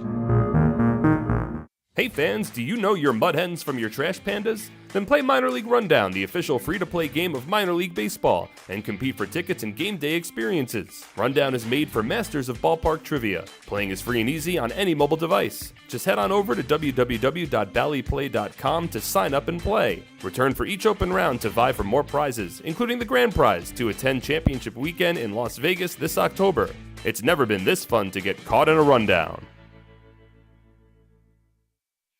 Sky Shooter Displays by ZY Pyrotechnics will be lighting up the sky with top-of-the-line fireworks shows following Baysox games all season long. We will give you the best bang for your buck. Sky Shooter Displays include traditional shows, true pyro musicals, custom choreographed plays, and much more. The night sky is truly limitless, so don't be shy. Give ZY a try. Find out more by calling us at 570-328-1361 or visit us online, zypyrotechnics.com.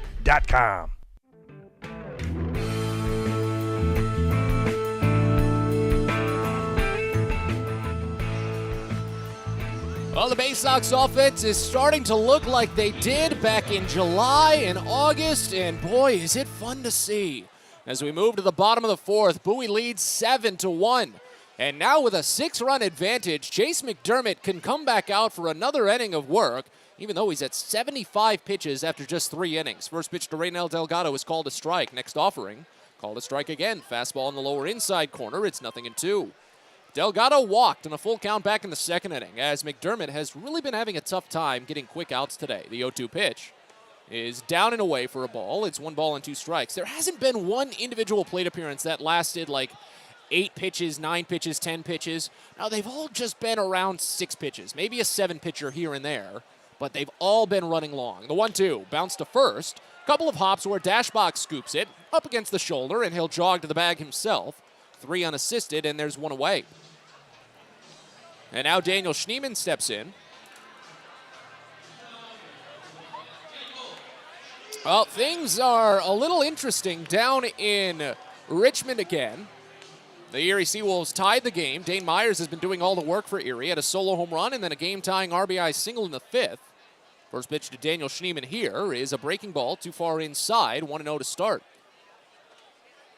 But Erie is just now making a pitching change with Diego Rincones coming up with the bases loaded in the 5th. Next pitch outside. Fastball here runs it to 2-0 on Schneeman. Rincones had a game-tying 2-run home run last night for Richmond. And if you've listened to Baysox games this season, you know he's been a Baysox killer. 2-0 pitch. Called a strike to Schneeman on the outside edge. And it's 2 balls and 1 strike.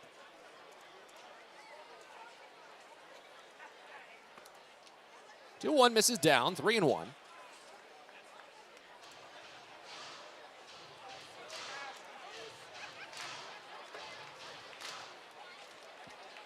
Schneeman flew out to center field back in the 2nd. The next pitch home, and it's right down Broadway. Good fastball to run it full. But again, too many full counts from Chase McDermott today. And this is almost absolutely going to be his last inning of work, just based on pitch count, the 3-2. Called strike 3 on an outside fastball. Schneeman was setting up to twirl the bat back to the dugout, but I guess he didn't have much of an issue with the call. Instantly started to trot back, and that's it. 6th strikeout for McDermott. That's the first called strike 3. And quickly 2 away now for Julian Escobedo, who has the only run of the day for Akron. First pitch. And a fastball misses up and away. It's 1-0 to start. Escobedo cranked the first pitch of the 3rd inning out to right field for a solo home run. Here's the 1-0 pitch. Breaking ball called for strike in the bottom edge of the zone. It's 1 ball, 1 strike. Fortunately, though, Bowie took that little bit of retaliation as an act of aggression and really went to town on it. The 1-1 is popped up. Foul ground, third base side. Ranging over Mayo, feeling for the dugout wall. He's got room to work with and makes the catch. 3 up, 3 down inning for Chase McDermott, something he's desperately needed today. Well, he is already up to 88 pitches. We are on to the 5th. Bowie leads 7-1. You're listening to Baysox Baseball. If you're working in the Washington, D.C. metropolitan area as a pipe fitter, pipe welder, or HVAC service technician, and you're interested in a better life, a better means to provide for yourself and your family, a way to make sure that you're earning the highest wages and the best benefits in our industry. Visit our website at steamfitters-602.org. That's steamfitters-602.org, and let's talk about what we can do to help change your life. Hey, coffee lovers. Know where you'll find the world's freshest cup of coffee? Right here at Royal Farms. Because with our new brewing system, it takes less than a minute to go from selecting the kind of coffee you want to this. The freshest, most flavorful cup of coffee you can buy is at Royal Farms. So try one. It'll be love at first sip. Because it's the freshest coffee in the world. Real fresh, real fast, Royal Farms. Hey kids, the Baysox Futures Club is the best way to be a fan of the Baysox, and it's completely free for kids ages 3 through 12. Futures Club members get access to special members-only events, discount ticket offers, and free gifts for just signing up. Parents, head over to Baysox.com to sign up your kids, so don't miss out on all the promotions and giveaways at Prince George's Stadium this season and next. The Baysox Futures Club. Sign up now at Baysox.com.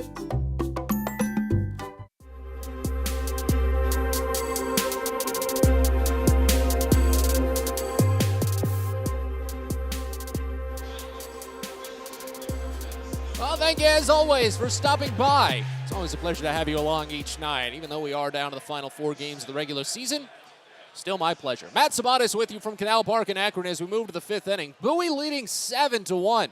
Toby Welk will lead off while Eli Lingos continues in relief. His first full inning of relief, and the first pitch is fouled off behind the plate. 0-1 to start. Mayo was the only batter not to step up to the plate in the 4th inning. As Bowie scored 5 runs in the frame, 4 of them on Kobe Mayo's grand slam. 0-1 pitch, and Welk sprays it foul again, other side, 0-2. Welk is 0 for 2, lined out to first base, rather. That was back in the second. He flew out to right field in foul territory back in the third. Here's the 0-2 pitch. And Welk swings and misses. Breaking ball down from Lingos. He's already up to 3 strikeouts. 4 overall for Akron pitching. Well, just as we might have anticipated, Diego Rincones of Richmond doing what he normally does.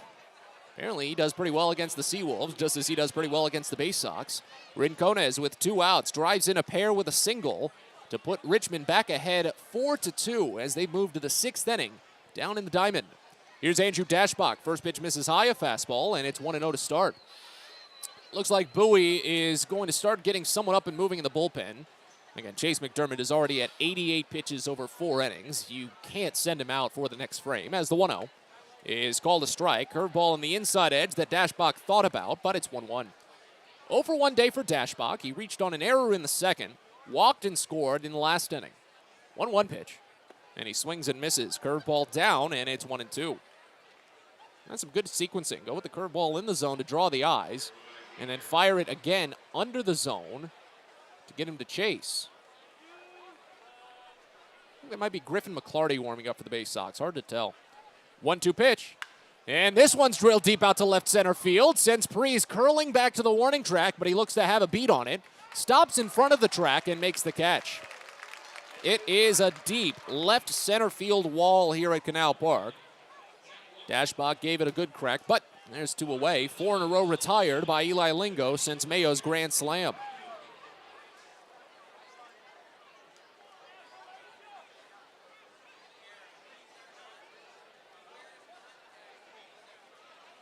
Here's Zach Watson.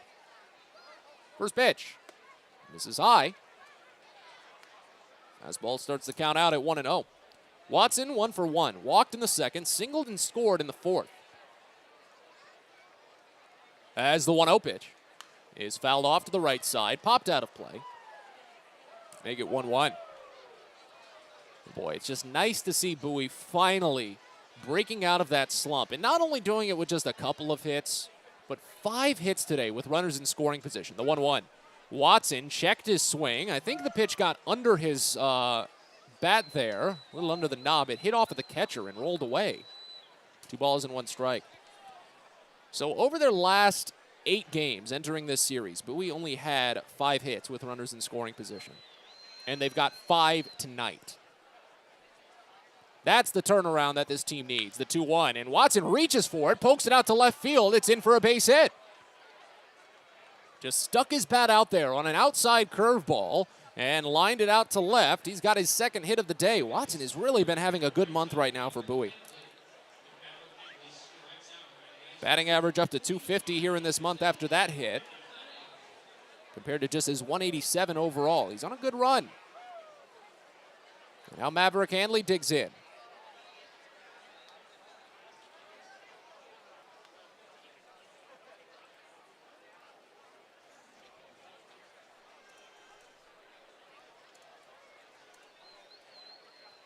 Handley 1 for 2. First pitch, and he watches it low. Kept in front by Lavastida as it eats up a little bit of dirt. 1-0 to start.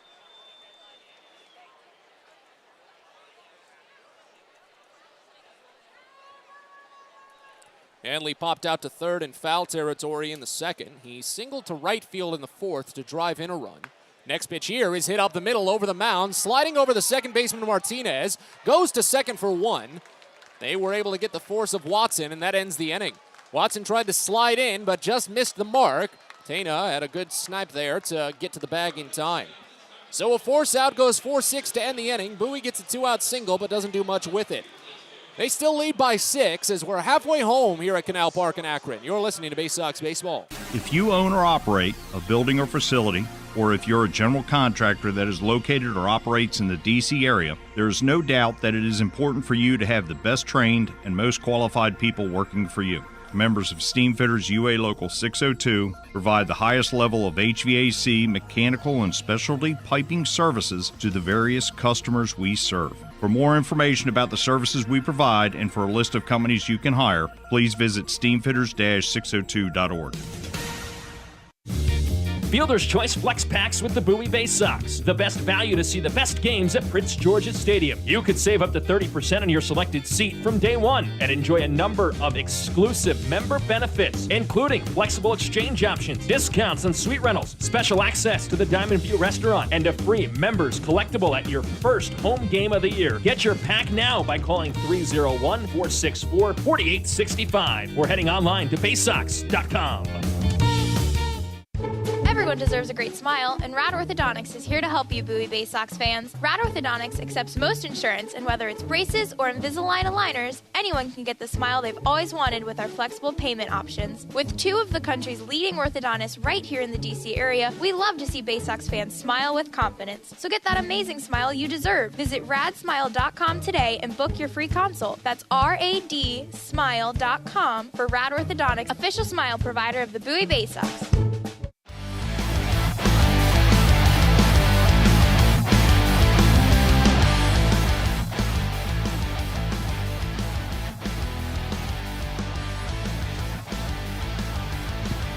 Bottom of the fifth inning here in Akron, a 7-1 Bowie lead.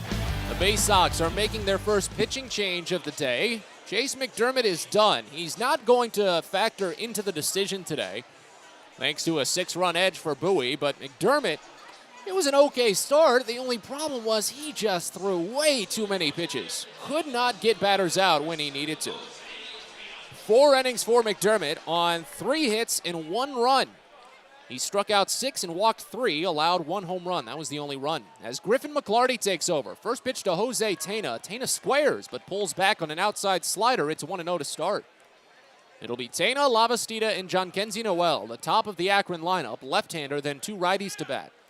1-0 pitch to Tena, and he squares again. Bunts a beauty to third. Mayo pounces on it, bare hands, throws to first, but it's late.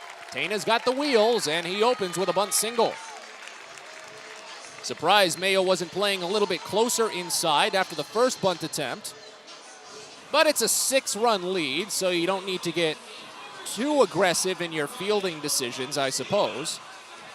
Leadoff base runner for Akron. Second time today that they've gotten the first batter on base. Julian Escobedo homered on the first pitch.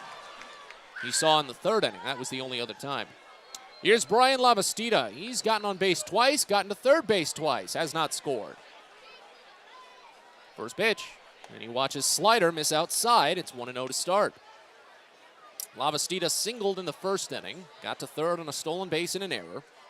He walked in the third, got to third on a double, but again, both times stranded. 1-0 from McClarty, and it's popped up. On the infield, right side, McClarty points it out. Dashbach seems to be the one ready for it, and he makes the catch, only about 10 feet away from the bag. So a pop out to first.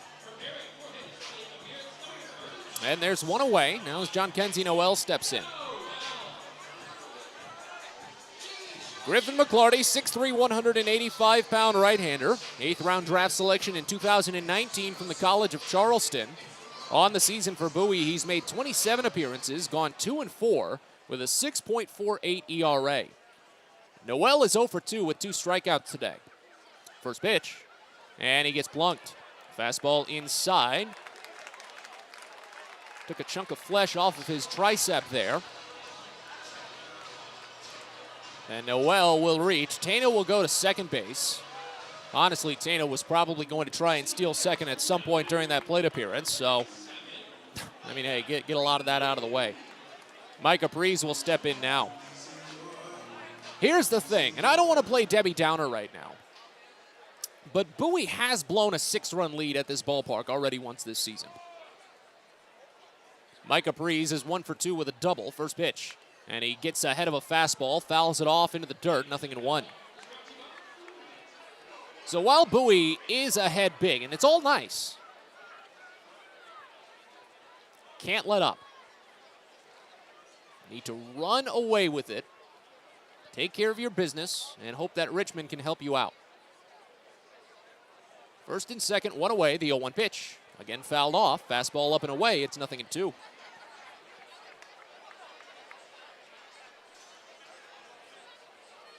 McClarty on the season has 41 2/3 innings this season. He struck out 49 batters, but walked 31. It's tied with Adam Stauffer for most in the bullpen, but the difference is that Stauffer has thrown 22 more innings. The 0-2 pitch. Breaking ball, fouled off. Breeze just had to stick his bat out there to poke it the other way. Count stays. McClarty has allowed 8 home runs this season. That's the second most in the bullpen, trailing only Connor Loprich. But again, Loprich has thrown nearly 30 more innings than McClarty.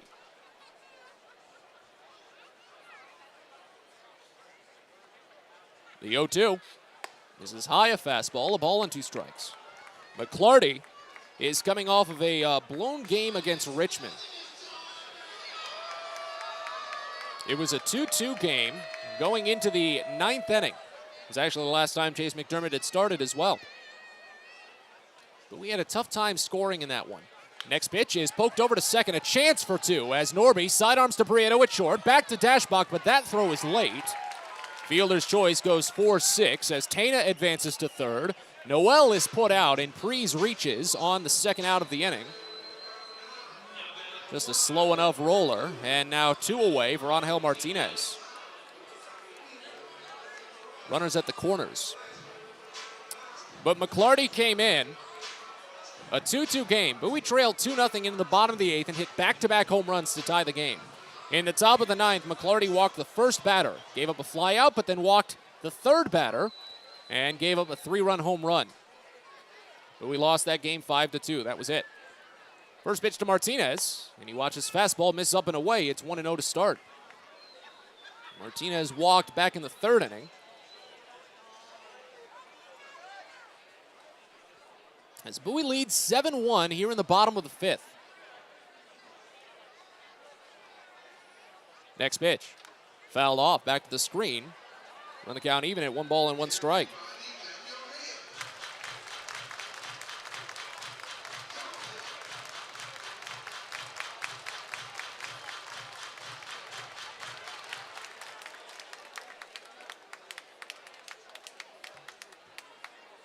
First and third, 2 away.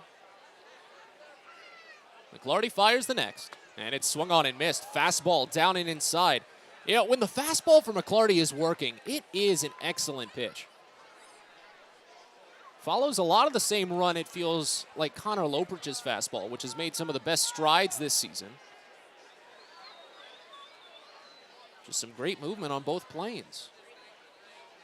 But now a 1-2 count on Martinez. Good time for your first strikeout. The pitch in, and it's swung on and fouled. Oh, hit off the catcher's mitt. Bounced back to the batter, and it hit off the bat again. Oh, that's funky. Ball went rolling to third base.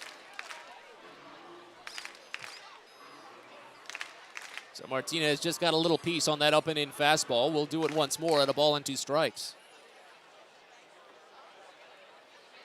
So McClarty sets. He is only at 14 pitches here in this inning. Another 1-2. Fastball up and away. Count to 2 balls and 2 strikes. You know, Akron is obviously a little bit more well-timed in their stolen base attempts. I'm surprised they didn't try for something earlier in this plate appearance with Martinez. As the 2-2 comes home, and it's down and in. Fastball runs it full, so now they'll get a head start.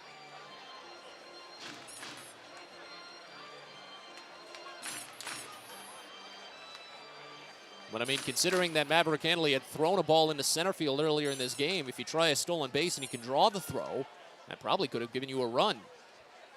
But Bowie still leads by 6. I guess Akron doesn't want to risk anything right now.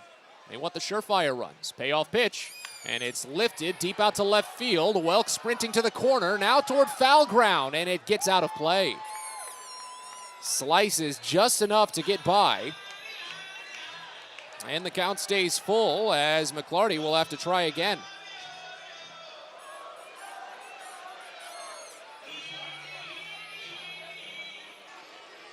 This will be the 7th pitch of the plate appearance.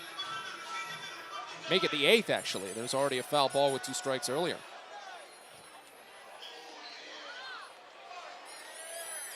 But Prees will get a jump, and with his speed, a base hit could put him to third. A gapper would score him. Another 3-2. Popped foul behind home plate. It's out of play, and the count stays. We're going to keep going. Well, they've tied it back up. Down in Richmond, Ofelke Peralta walked a batter on 4 pitches with the bases loaded. It's 4-4, another payoff. Called strike 3. Nice changeup on the top half of the zone, and Martinez spikes the bat in the batter's box. He's unhappy. McClarty strands runners at the corners with his first punch out, and we're on to the 6th. Bowie leads 7-1. You're listening to Baysox Baseball. Pest Now is proud to partner with the Bowie Baysox and provide their pest control services. For all your residential and commercial pest control needs, call Pest Now. For general pest control, termite control, mosquito control, and all other pest control services, call Pest Now. You can reach us at 301-231-8300 or visit us online at www.pestnow.com. Hey fans, do you know your mud hens from your trash pandas? Then play Minor League Rundown, the official free-to-play game of minor league baseball, and compete for tickets and game day experiences. Rundown is made for masters of ballpark trivia. Playing is free and easy on any mobile device. Just head on over to www.ballyplay.com to sign up and play. Return for each open round to vie for more prizes, including the grand prize to attend championship weekend in Las Vegas this October. It's never been this fun to get caught in a rundown. Sky Shooter Displays by ZY Pyrotechnics will be lighting up the sky with top-of-the-line fireworks shows following Baysox games all season long. We will give you the best bang for your buck. Sky Shooter Displays include traditional shows, true pyro musicals, custom choreographed plays, and much more. The night sky is truly limitless, so don't be shy. Give ZY a try. Find out more by calling us at 570-328-1361 or visit us online, zypyrotechnics.com.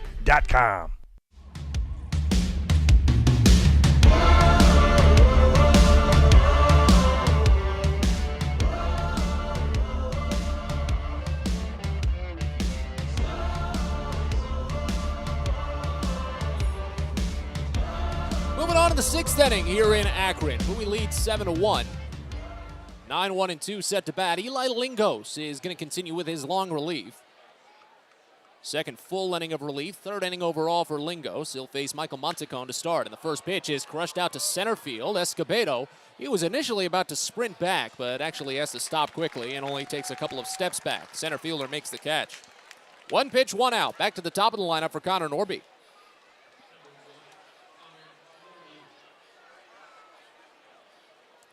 One for 3 day for Norby. He singled in the 3rd inning and then got thrown out, trying to go first to 3rd on Kobe Mayo's RBI single.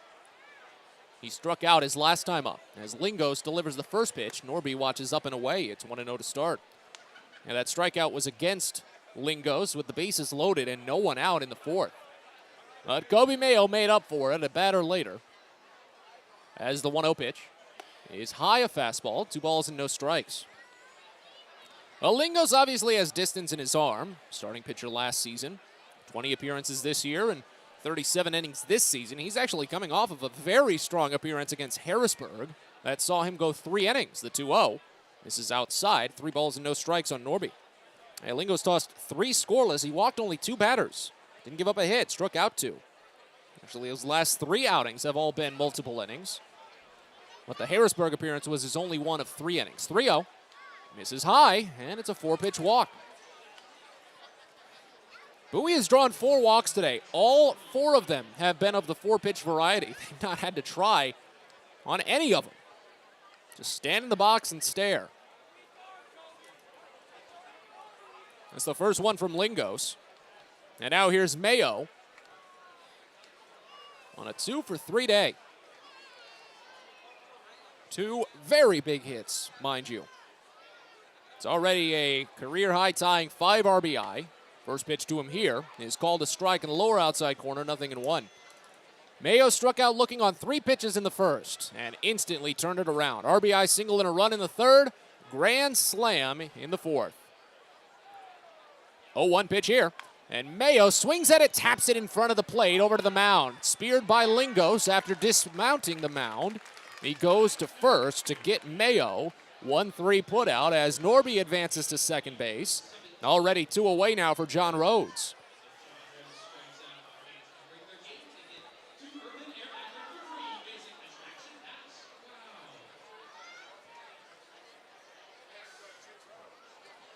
Rhodes 1 for 3. He lined a single off of the starting pitcher's ankle back in the 3rd inning. First pitch, and he sprays it foul right side. 0-1 to start. First pitch strike to 3 of the 4 batters in this inning for Lingos. At least he's got that little bit of efficiency going for him. Rhodes is 1 for 3 overall. Grounded out to the shortstop his last time up. That was in the 4th. Here's the 0-1, and it's down and away. A ball and a strike. No action in either bullpen. He seems fine to stick with Griffin McClarty for now. He was able to fight through some of the adversity in the 5th inning. Picked up a good strikeout in a 9-pitch battle to strand a runner at 3rd. 1-1 pitch. This is down and away. 2 balls and 1 strike on Rhodes. That was Rhodes' 2nd hit this series, that single. Overall, he's still only 2 for 15, however.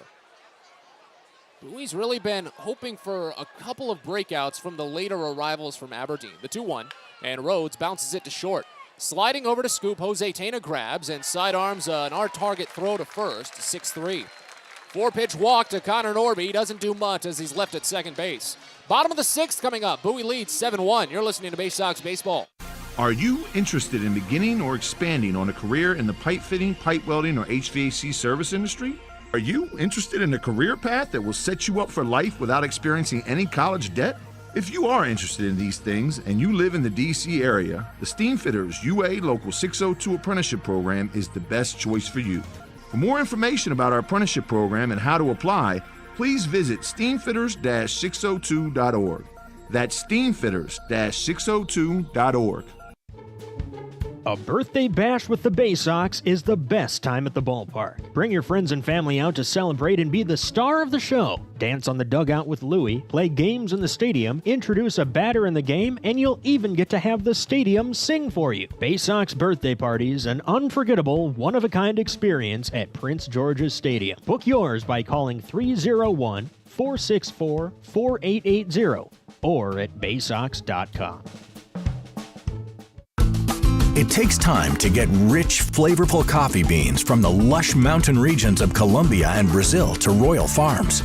But less than a minute to get yourself a delicious hot cup of the finest and freshest coffee in the world. Because Royal Farms' new Swiss-made coffee machines grind those rich, flavorful coffee beans and brew them one magnificent cup at a time. It's why Royal Farms makes the freshest and best coffee in the world. Real fresh, real fast. Royal Farms.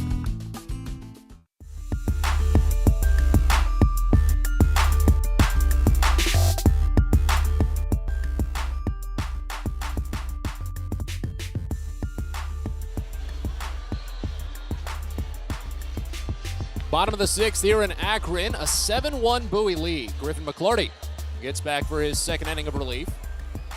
6, 7, and 8 he'll face in the Akron lineup. Well, the win is up for grabs for Bowie pitching today. Obviously, no one is concerned about what their win total is going to be, especially at this point in the season.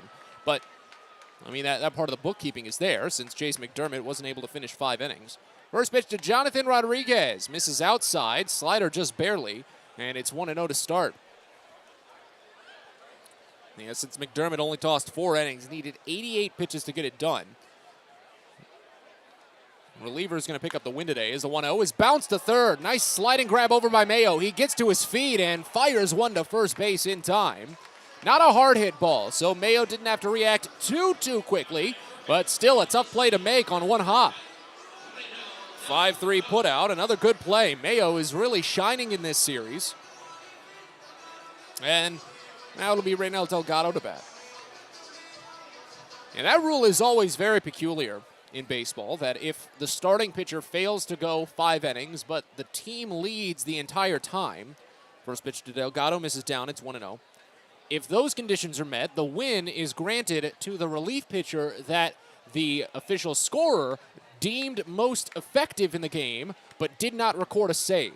That is a lot of words. But it makes sense when you're around the game long enough, I suppose. It's still just a mess. What I'm trying to say is Griffin McClarty might set himself up for the win if he keeps working well. The 1-0 is lined out toward left field. Welk running a long way to his right toward foul ground, but he closes the gap. Just before crossing onto the warning track, he makes the catch. There's 2 away.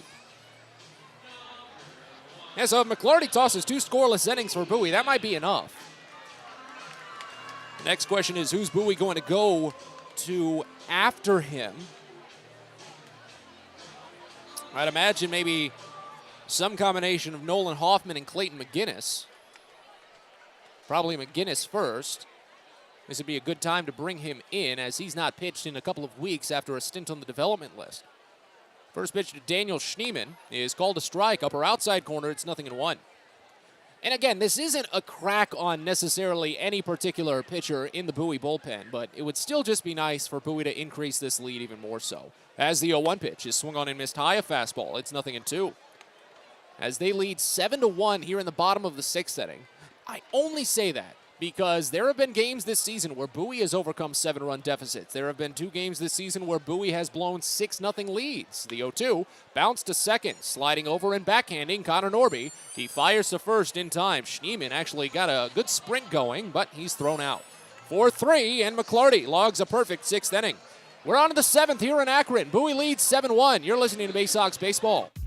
Get the best deals at Prince George's Stadium with weekly promotions all season. Tuesdays are Military Appreciation Night. Purchase a box seat at the ticket office with a proof of service, and you'll only pay half price. Bring along your furry friend on Woof Wednesday, and it's the best happy hour around every Thursday from 5 to 6:30. $2 Bud and Bud Light drafts with other beer specials throughout the year, and live music to get your night started. It's always a great time at the ballpark, so get your tickets now at Baysox.com. From sprains to stitches, sore throats to stomach aches, and pulled muscles to poison ivy, care is around the corner at Patient First. Walk in to see a doctor from 8 a.m. to 10 p.m. every day of the year. X-rays, lab tests, and prescription drugs are on site, and most major insurance plans are accepted. For routine illnesses and injuries, Patient First is here for you. Patient First, the name fits. Patient First, proud partner of the Bowie Baysox, open 8 a.m. to 10 p.m. every day. When your commercial plumbing project calls for a job done safely and on time, then your job calls for the plumbers of Local 5 Washington, D.C. Local 5 will always deliver the most skilled and well-trained plumbing craftsmen in the DMV. If you're a contractor who needs safe jobs done well, you need the plumbers of Local 5 Washington, D.C. Start your partnership with them today. Visit local5plumbers.org. That's local5plumbers.org.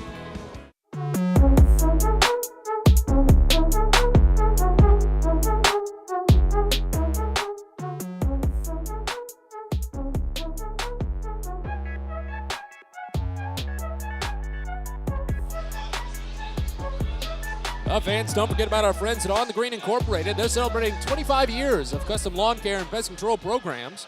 Residential and commercial lawns, they guarantee quality results for either. You can turn your sandlot into something lush, resembling the ballpark greens at Prince George's Stadium. Enjoy the outdoors with On the Green Inc. by going to onthegreeninc.com or calling 410-695-0444. 7th inning here in Akron as Bowie leads 7-1. First pitch to Cesar Prieto is swung on and missed, down and away. 0-1 to start. Eli Lingos continues on the mound. Left-hander is on to his 4th inning of work. He's already recorded 9 outs and faces Prieto for the 2nd time. The next pitch is bounced to second base. Martinez doesn't have to move too far. Picks it between the legs and fires to first in time. 1 gone. 4-3 putout. Bowie does not have a base hit since Zach Watson singled in the 5th inning. They do have 3 hits against Lingos, and of course the most important one was just Kobe Mayo's grand slam. 7-1 Bowie as Toby Welk will bat. He's the only batter today that has not gotten on base for the Baysox. 0 for 3 today with a strikeout. First pitch. And he watches low fastball. It's 1-0 to start. But boy, Lingos is really putting together maybe series-saving innings for Akron tonight. Next pitch, swung on and missed. High fastball, and it's 1-1. Because imagine if Bowie battered Lingos even a little bit in the 5th inning. They did get the grand slam, but only 2 of those runs were charged to Lingos. The other 2 weren't even his. He allowed inherited runners to score. It happens. 1-1 pitch misses outside. Swung on and missed, though, by Welk. He comes up empty, and it's 1-2. But that didn't happen, and Lingos is looking like he's about to finish 4 innings of relief and take this game into the 8th. Next pitch is swung on and missed for strike 3. Breaking ball outside. Welk went chasing after the same pitch. And that's already the 4th strikeout for Lingos. 2 away. Here's Andrew Dashbach. Dashbach is the only other hitter to not have a base hit. Along with Welk, of course. Dashbach reached on an error in the 2nd. He walked and scored in the 4th. 0 for 2 overall. First pitch. And Dashbach swings and misses on a high fastball. It's 0-1. But, man, Bowie, well, they could have really turned up the gas even more so. Could have had a ripple on this entire series, but Akron might be able to escape a lot of the damage. It's just going to need to be on Bowie to make sure that they take the momentum that they've built over the last 2 days and carry it over to the remainder of the series. Dashbach swings and misses on the next. It's 0-2. Bases empty, 2 away. Bowie leads 7-1 in the 7th. The next pitch. Dashbach swings and misses on a low curveball. A 3-pitch strikeout. A perfect 7th inning for Eli Lingos. And as we stretch here at Canal Park in Akron, Bowie still has a big lead. It's 7-1. You're listening to Baysox Baseball. Baseball is a game of specialists. Base stealers, closers, cleanup hitters. Together, they help their team stand out from the rest. Specialists also help set Chesapeake Employers Insurance apart from other workers' compensation insurance companies. Our health services team includes orthopedic surgeons, nurse case managers, a physical therapist, and more, all to get your employee back to work, contain costs, and keep premiums down. That's teamwork. To learn more, connect with your agent or visit Chesapeake Employers at CEIWC.com. On the Green Incorporated is your lawn care team, providing professional organic-based lawn care programs for residential and commercial lawns. Our lawn care programs provide ballpark quality results. Each service is custom tailored with guaranteed results for even the toughest lawns. On the Green also offers outdoor pest control services. Mosquitoes, ants, ticks, and more. Safely and effectively control insects and enjoy the outdoors this summer with On the Green Incorporated. Go to onthegreeninc.com.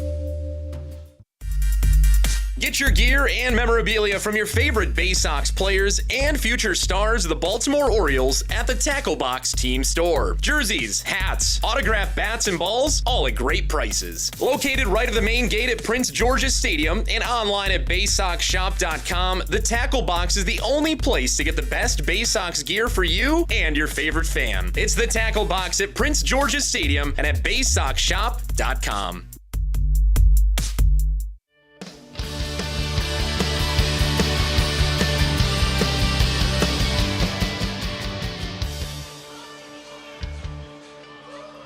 Bottom of the 7th here in Akron. Bowie still leading 7-1. Griffin McClarty comes out for his 3rd inning of relief. Good to see him put together a perfect 6th after giving up a couple of base runners, a bunt single, and a hit by pitch in the 5th. If we can keep the trend going, that'll really help out the Baysox right now. Julian Escobedo will bat 9-1-2 in the Akron lineup. Righty on lefty to start in the first pitch. Escobedo watches down and in, changeup, 1-0. Escobedo has the only run driven in for Akron today. Solo home run on the first pitch of the 3rd inning. As the 1-0 pitch is up and away, a fastball, 2 balls and no strikes. At that point, it was a 2-1 game. He was maybe getting a little bit antsy, and they made sure to cast away all doubts in this game when they poured on 5 runs in the 5th, or in the 4th rather. 2-0 pitch. Lined through the gap into right field, a base hit. Froze both of the infielders. Neither of them really had a play on it, to be fair. But it just went right through first and second. Escobedo has a 2-hit day. He's responsible for half, well, just under half of the Akron hits right now.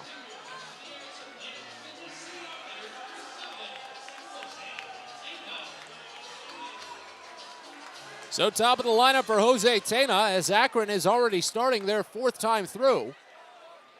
Tena is 1 for 3 with a bunt single in the 5th. That's how he opened up the inning. He got to 3rd and didn't get anywhere else.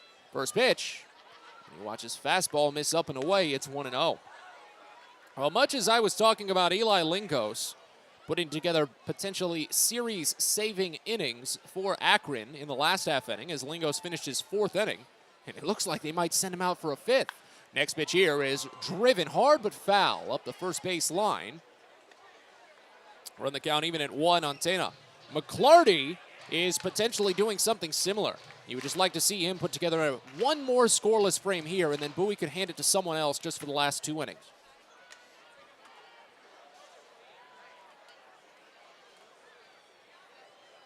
Here's the 1-1. And here's another cracked ball out to right field in the gap. John Rhodes racing back. He leaps out and makes the catch. Over his shoulder and down to the ground, John Rhodes with an exceptional play in right center field. Zach Watson checks on him quickly to make sure he didn't hyperextend anything. But Rhodes is up and back to work. Oh, that's a big one for Bowie. Julian Escobedo has speed. If Rhodes did not make that catch, he probably would have been able to score from first base. Would have been an RBI extra base hit, and it would have had a runner in scoring position with no one out. But instead, it's runner still at first, and now 1 out for Brian Lavastida. I stamped a star next to that one in my scorecard. First pitch is line hard but foul out of the stadium right side. 0-1. Lavastida is 1 for 2. He's got to third base twice, has not scored. Singled in the first, walked in the third, popped out to first in the 5th.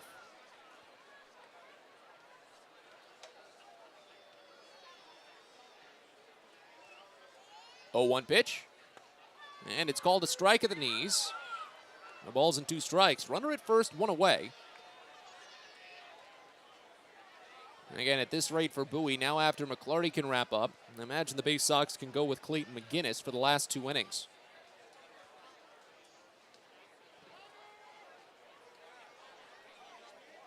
As the 0-2 comes home, and it's outside. Slider runs into a ball and 2 strikes. But again, while Bowie leads by 6, I'm surprised Akron is not getting aggressive on the base paths.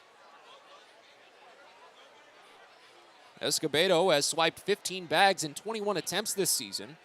And on an 0-2 pitch, you imagine you could try for it. That's when you get the off-speed stuff. And Maverick Hanley already showed a little bit of shakiness earlier in this game when he threw a ball into center field. Of course, Hanley is still more surefire than most, but hey, the 1-2. Half swing and a piece. Lavastida tried to check his swing on a low curveball and just got a little nick on it.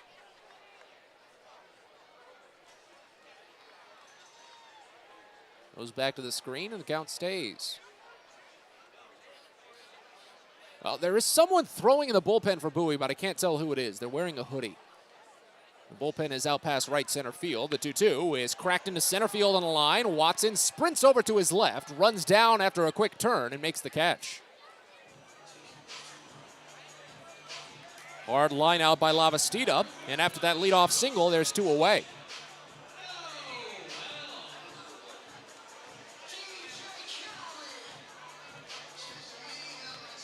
If they don't go with McGinnis, I bet you they could go with Jake Perzina as well, but I think it would be McGinnis. At least that'd just be my first assumption. Jensen Elliott is probably on the docket too. Here's John Kenzie Noel, 0 for 2 today with a hit by pitch. First pitch here, and Noel watches high fastball. It's 1-0 to start. He struck out twice, swinging both times. Once in the first, once in the third. He got hit by a pitch in the 5th and then forced out at second base. It's the second time that McClarty is seeing him. 1-0 pitch, and it hits him again. Fastball inside. Pretty much the same spot as the previous pitch. So I think that really almost casts aside the doubt of intent. Noel doesn't even seem like he cares too much. He's just a big lumbering right-hander, and he definitely carries himself as such when leaning toward the plate.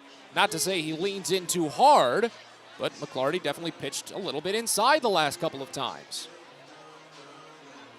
So Noel gets plunked again, and now Mike Capriz will bat with first and second 2 away. Escobedo goes to second base.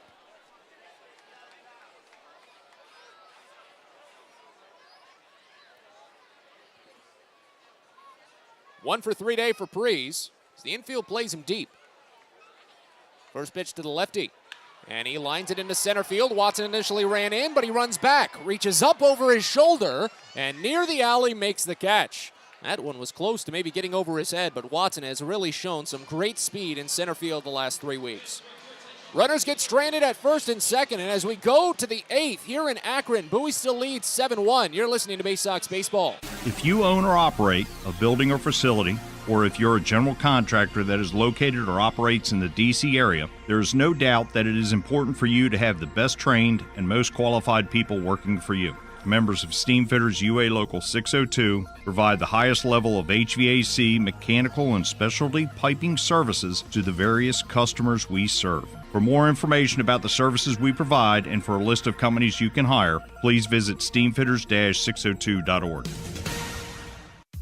Get the best deals at Prince George's Stadium with weekly promotions all season. Tuesdays are Military Appreciation Night. Purchase a box seat at the ticket office with a proof of service and you'll only pay half price. Bring along your furry friend on Woof Wednesday, and it's the best happy hour around every Thursday from 5 to 6:30. $2 Bud and Bud Light drafts with other beer specials throughout the year, and live music to get your night started. It's always a great time at the ballpark, so get your tickets now at Baysox.com.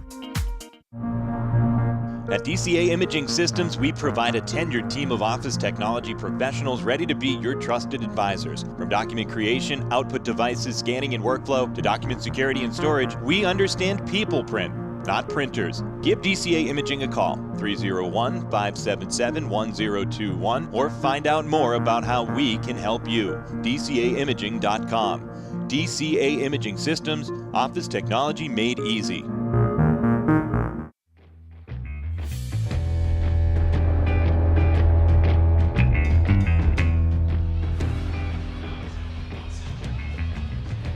Moving on to the 8th inning here in Akron. Bowie leads 7-1. Eli Lingos is coming out for a 5th inning of relief. Honestly, a superhuman performance for the left-hander considering the condition he was called in to work with. First pitch to Zach Watson is fouled off to the right side. It's 0-1 to start. 7, 8, and 9 set to bat for Bowie in this inning as they lead by 6. Lingos has not allowed a base hit since Watson singled in the 5th. Watson's 2 for 2 overall with a walk, 2 singles, and a run. Next offering. Line drive left field. This one hanging up, but it's down. Prees was ready to pounce on it, but it fell in quickly, and Watson picks up his 3rd hit of the day. What an excellent day it's been for Zach Watson so far. Hope to see that continue as he picks up his first 3-hit day since June. Just his 3rd all season. And now here's Maverick Handley. Akron does get a right-hander warming in the bullpen, though. As the first pitch to Handley is lined to left field for a base hit. This one over the leaping glove of Jose Tena. It's short. Back-to-back singles in a span of just 3 pitches for Bowie, and they've got 2 on base with no one out here in the 8th. So Lingos might finally be hitting the wall as he's just now embarking on his 3rd trip through the order. Michael Montecon has faced Lingos twice. He's 1 for 2 overall on the day. He walked in the 3rd on 4 pitches and scored. Singled in the 4th and scored on Mayo's grand slam. First pitch, and he swings and fouls it off to the right side. 0-1. Montecon flew out to center field his last time up.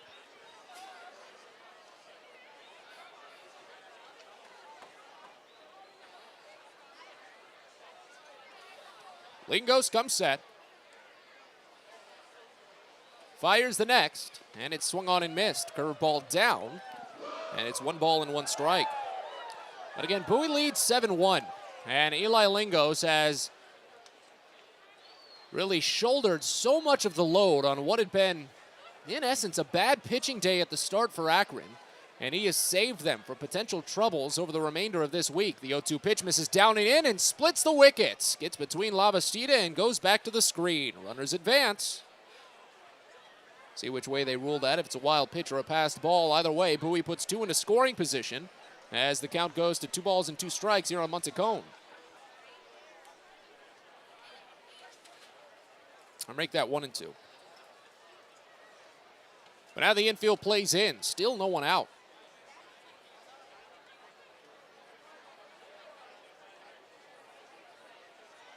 Lingo sets.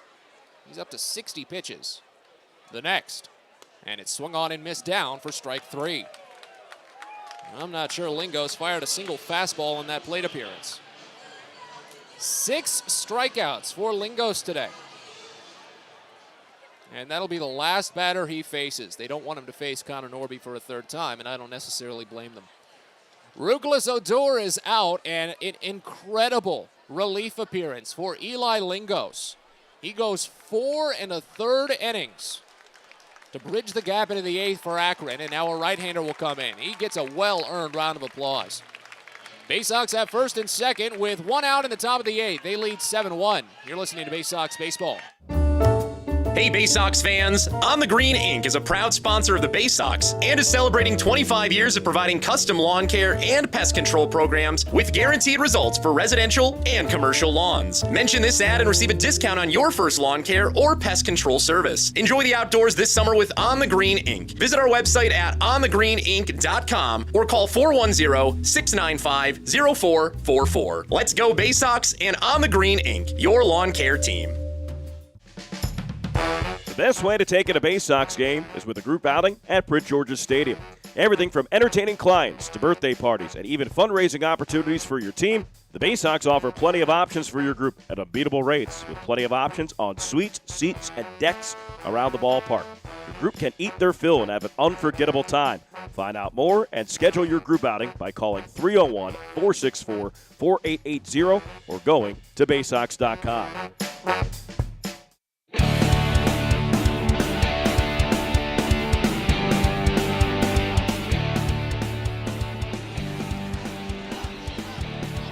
Oh, we continue on with the top of the 8th inning here in Akron as the Rubber Ducks go back into their bullpen for the second time today. Honestly, a commendable pitching performance from Eli Lingos in relief.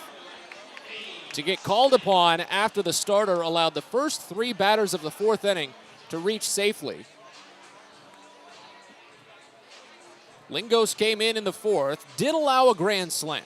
2 runners belong to him, 2 runners belong to the reliever, but after that, did not allow a run into this 8th inning. But Bowie is threatening to maybe do something as they've got runners at 2nd and 3rd following a wild pitch. 2 singles, have 2 in scoring position, but Eli Lingos fired 4 1/3 innings. Cade Smith takes over, and he'll face Connor Norby. The infield plays in. First pitch here.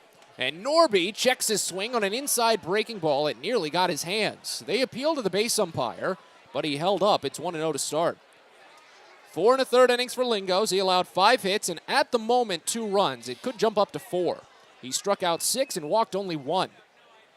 The 1-0 pitch, and Norby watches a slider cut its way back into the zone. Upper inside corner for a called strike, 1-1. Norby is 1 for 3. Singled in the 3rd inning, but got thrown out trying to go to 3rd on another single. He walked his last time up. 1-1 pitch, and Norby lines it up the third base line, down for a base hit. This will score 2. Watson comes home, Handley rounds 3rd and scores as it rolls into the corner. It's a 2 RBI double for Connor Norby. 9-1 Bowie here in the 8th. Just as I'd been aching for the Baysox to finally close the door on this one. Down to just 6 outs remaining in the game. A 6-run lead looked like it would be enough. But to make it an 8-run lead, that's it. Norby up to 43 RBI this season, his 13th double of the year. Both of those runs charged to Lingos, of course, and now Kobe Mayo will bat. So 4 runs total given up by Lingos. Runner at 2nd, 1 away. First pitch to Mayo. And he watches fastball miss up and in. It bounces away, kept in front by Lavastida, but he didn't see the ball. Mayo almost touched it, but he backed away at the last second. And in the mix-up, Norby takes 3rd base. The athletic trainer is going to come out and see if Lavastida is okay. The umpires are also going to come down and discuss this as a crew, because I think if Mayo touched that ball, it should be dead. Why is the athletic trainer out, though? I don't did that ball hit the umpire? I'm not positive. And the umpire is going to ask for more baseballs, but I think that's all we're getting right now. We don't have any real resolution on what the outcome is going to be here. Is Norby going to be at third base, or is he going to be at second? And is the home plate umpire okay? I think the home plate umpire is okay, and I think Norby's going to be granted at third base. So Bowie gets that runner to third now as the count starts out at 1-0 on Mayo. Yeah, they just wanted to see if the umpire was okay. After that pitch, I think it might have nicked him near the shoulder. It's a 2-for-4 day for Mayo. Next pitch is too far inside. Fastball was at his hip. He had to back out of the way. 2 balls and no strikes. Infield playing in again with only 1 out. Next pitch home, and Mayo watches Cutter. Called for strike in the upper outside corner. It's 2-1.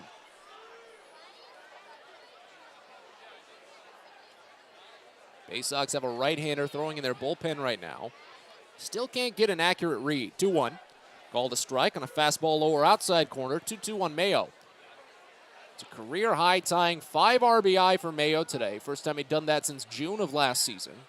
Thanks to a grand slam and an RBI single. The 2-2 pitch. And he lines it into left center field. This will be deep enough, hopefully, to score the run. As Prees closes the gap, makes the catch, charges a throw home, but a rainbow toss is late. A sacrifice fly for Kobe Mayo, a career-high 6 RBI day for him, and it's 10-1 Bowie here in the 8th. So the second out of the inning brings home Norby. And now here's John Rhodes.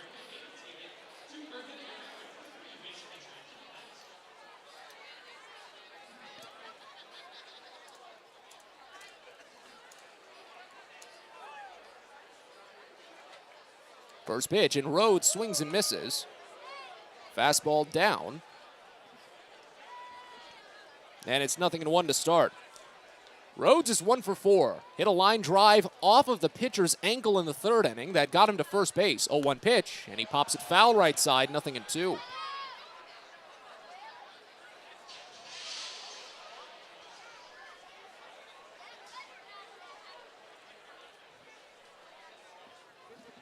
Base is empty, 2 away, a 3-run 8th for the Baysox. The 0-2, and Rhodes swings and misses. Maybe got a piece, but the catcher holds on, and the inning is over. But Bowie brings home 3 more. A 2 RBI double by Connor Norby and a sacrifice fly to cap a 6 RBI day for Kobe Mayo.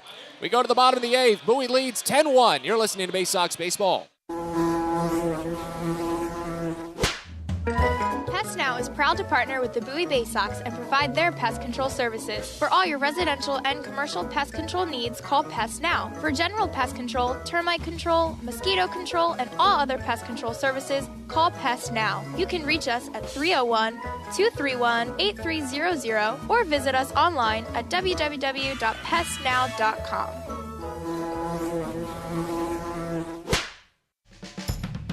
The best way to take in a Baysox game is with a group outing at Prince George's Stadium.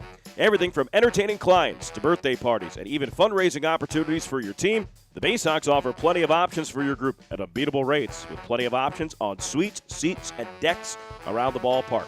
Your group can eat their fill and have an unforgettable time. Find out more and schedule your group outing by calling 301-464-4880 or going to Baysox.com. From bug bites to burns, fevers to flu, and bruises to broken bones, care is around the corner at Patient First. Walk in to see a doctor from 8 a.m. to 10 p.m. every day of the year. X-rays, lab tests, and prescription drugs are on site, and most major insurance plans are accepted. For routine illnesses and injuries, Patient First is here for you. Patient First, the name fits. Patient First, proud partner of the Bowie Baysox, open 8 a.m. to 10 p.m. every day.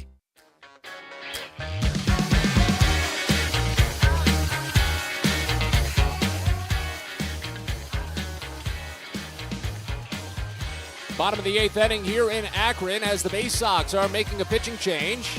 Plenty of wiggle room for Clayton McGinnis to work with as Bowie leads 10-1. This is going to be the biggest Baysox win in quite some time. Well, absolutely the biggest since Bowie took down Erie 15-5 a little over 2 weeks ago. Clayton McGinnis takes over for Griffin McClarty. McClarty is absolutely going to be in line for the win in this game, as the right-hander fired 3 innings of relief, allowed only 2 hits, did not allow a run, struck out only 1 batter but didn't walk anyone. McGinnis takes over. He'll face off against Angel Martinez to start. 5, 6, and 7 in the Akron lineup. First with the switch hitter. First pitch, and it's outside. A fastball starts the count out at 1-0. Now this is a great opportunity for McGinnis. A low leverage situation for his first appearance in just under 2 weeks. The 1-0. It's a fastball inside, just barely missed. It's 2 balls and no strikes. McGinnis has some sour memories of this ballpark, too. We can bring him up in a second. But a 6'1", 180-pound right-hander, non-drafted free agent signed in 2019 from Wichita State. The 2-0 pitch, and it swung on and missed. High fastball, runs it to 2-1. 18 appearances this season for McGinnis, a 1-2 record. Both losses came at this ballpark. A 6.20 ERA in 24 2/3 innings. 20 strikeouts, 10 walks. He's allowed 3 homers. The 2-1 popped foul left side out of play. 2 balls and 2 strikes. But again, McGinnis has not pitched since September 3rd when Bowie was in Erie. He had a lengthy stint on the development list that kicked off when Bowie got home to face off against Richmond. Didn't pitch in that series, of course, because of that. 2-2 here is fouled off of the catcher's mask and bounces away. It's still 2-2. But McGinnis' only appearance in that Erie series went well. He fired 2 perfect innings with 2 strikeouts to earn a save.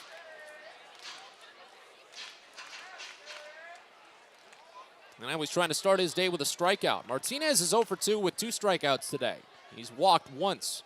2-2 pitch. Swing and a miss for strike 3. Got him with a high curveball. So McGinnis starts with a punch out. 8th overall for Baysox pitching. And now here's Jonathan Rodriguez. So continuing to check in on Richmond and Erie. They are battling. It's been a back-and-forth contest. First pitch to Rodriguez, misses down and away. It's 1-0 to start. After just the first inning, Richmond led 2-1. Erie tied the game in the 5th. With a single by Dane Myers, but Diego Rincones hit a 2-run home run to make it 4-2. Next pitch, Rodriguez reaches for it and pops it foul right side out of play, 1-1. Erie put on the next 3 runs. They tied the game in the 6th when Ofelky Peralta gave up an RBI single, walked the bases loaded, and then walked in the tying run on 4 pitches. Erie took the lead in the 7th on a Quincy Naporti solo home run. Next pitch misses down. And it's 1 ball and 2 strikes on Rodriguez. But then in the bottom of the 7th, Diego Rincones comes up again with a game-tying RBI single.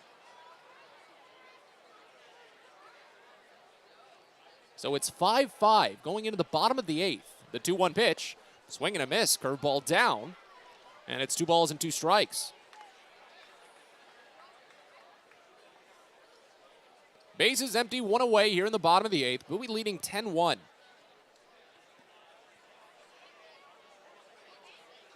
2-2. Fouled off of home plate and the count stays. And I mentioned McGinnis has some sour memories of this ballpark, and that's because his 2 appearances here at Canal Park in Akron, he was the recipient of a walk-off loss both times. We lost 3 walk-offs in that contest. The 2-2. Swing and a miss. He's got him. High fastball. Second strikeout for McGinnis. And now here's Reynel Delgado.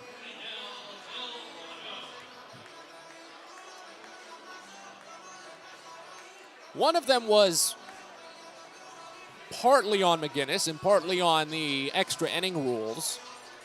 He allowed a game-tying runner to score in the 9th inning, but then a winning run to score after back-to-back singles with 2 outs in that, I said 9th inning. Well, it was the 9th inning because it was a doubleheader, so it was extra innings after what would have been 7. First pitch to Reynel Delgado is sent into center field for a base hit. Line drive single, and Delgado has his first hit of the day. Hits in back-to-back games. And Akron stays alive here in the bottom of the 8th with Bowie still ahead by 9. And then 3 days prior to that walk-off loss, make it 4 days prior, but we got walked off in back-to-back days, McGinnis came into the 9th inning. He struck out the side in the 8th inning of that day. Bowie was leading 5-3, but McGinnis allowed 5 singles in the 9th inning and lost that game 6-5. Yeah, but we got walked off 3 times that week. It was difficult to comprehend, to be honest.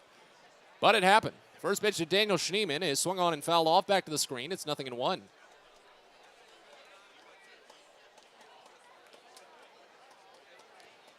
Schneemann 0 for 3. Fly out, ground out, strikeout. Next pitch misses down a fastball.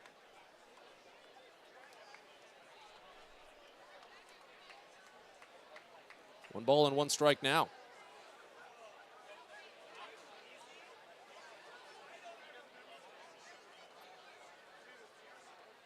Next offering, grounded deep in the hole to second, under a diving glove of Connor Norby. In a right field, a base hit. Rhodes scoops it in right. Runner tries to go to third, and the throw is just late.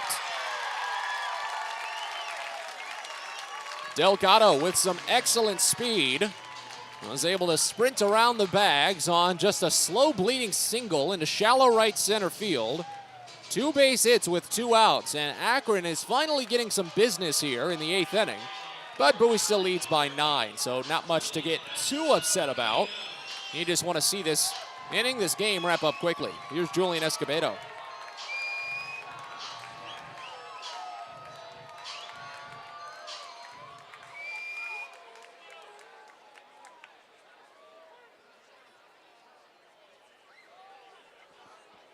Escobedo has the only run driven in for Akron today. First pitch to him here, and it misses low. Off speed, and it's 1-0 to start. But Escobedo has the only multi-hit game for Akron as well. He homered on the first pitch of the 3rd, singled in the 7th, and got to second base, but was left there. 10-1 Bowie leads. First and third with 2 outs here in the bottom of the 8th. McGinnis sends the next, and it's grounded again deep to second, but Norby has an easier time on it, goes for the force at second base, and just barely gets it there. A sidearm toss, the easier route to save on the arm strength, and Prieto was able to get it. Force out goes 4-6, and the inning is over. A scoreless frame for McGinnis, and we're on to the 9th. Bowie leads 10-1. You're listening to Baysox Baseball. Celebrate the history of our national pastime at the National Baseball Hall of Fame and Museum in Cooperstown. See priceless treasures that will bring your baseball memories to life. Connect with events that have shaped and changed the game and our country. Our stories to tell, your memories to share. Plan your family visit today at baseballhall.org. See you in Cooperstown, where the journey becomes legend. Celebrate the history of our national pastime at the National Baseball Hall of Fame and Museum in Cooperstown. See priceless treasures that will bring your baseball memories to life. Connect with events that have shaped and changed the game and our country. Our stories to tell, your memories to share. Plan your family visit today at baseballhall.org. See you in Cooperstown, where the journey becomes legend. Baseball is a game of specialists. Base stealers, closers, cleanup hitters. Together, they help their team stand out from the rest. Specialists also help set Chesapeake Employers Insurance apart from other workers' compensation insurance companies. Our health services team includes orthopedic surgeons, nurse case managers, a physical therapist, and more, all to get your employee back to work, contain costs, and keep premiums down. That's teamwork. To learn more, connect with your agent or visit Chesapeake Employers at CEIWC.com.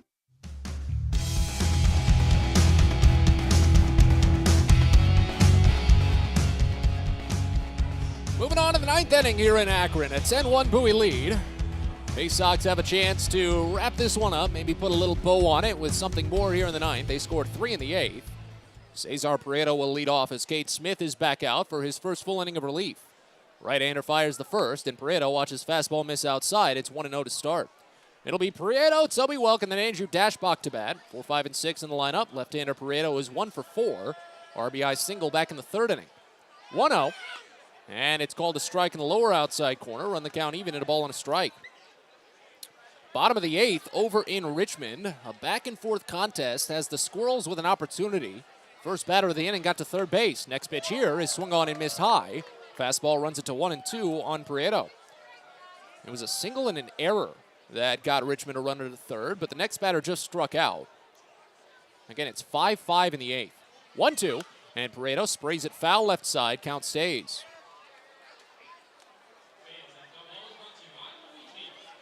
But as Bowie leads 10-1 here, feels odd to say that they're pulling for Richmond in this contest. The 1-2 pitch, and Prieto watches it into the other's batter's box. So 2 balls and 2 strikes. With a mild shift on for the left-hander. Next pitch. Swing and a miss for strike 3. Fastball outside.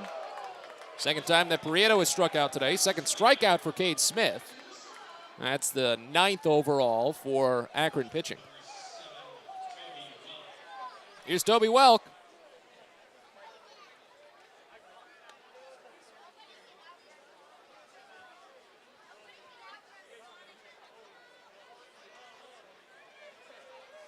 First pitch. Right-hander watches slider miss down and away. It's 1-0 to start. So looking on to the bottom of the 9th, Clayton McGinnis will almost certainly take on his second inning of relief. He'll face the top of the Akron lineup with Jose Tena to start. Next pitch to Welk misses down and away. It's 2-0. Welk wants to get on base here. He's the only batter to not reach safely tonight. 0 for 4, a line out to first, a fly out to right, and 2 strikeouts. The 2-0. Up and in, a fastball, and it's 3-0. So he's got his best chance here. And the second time that Welk has seen a 3-ball count. Next pitch. And it's up and in, a 4-pitch walk. So all 9 batters have gotten on base for Bowie today. Handful of walks mixed in. Can't get upset about that. That's the 5th walk drawn by Bowie batters. And if you can believe it, all 5 have been a 4-pitch walk.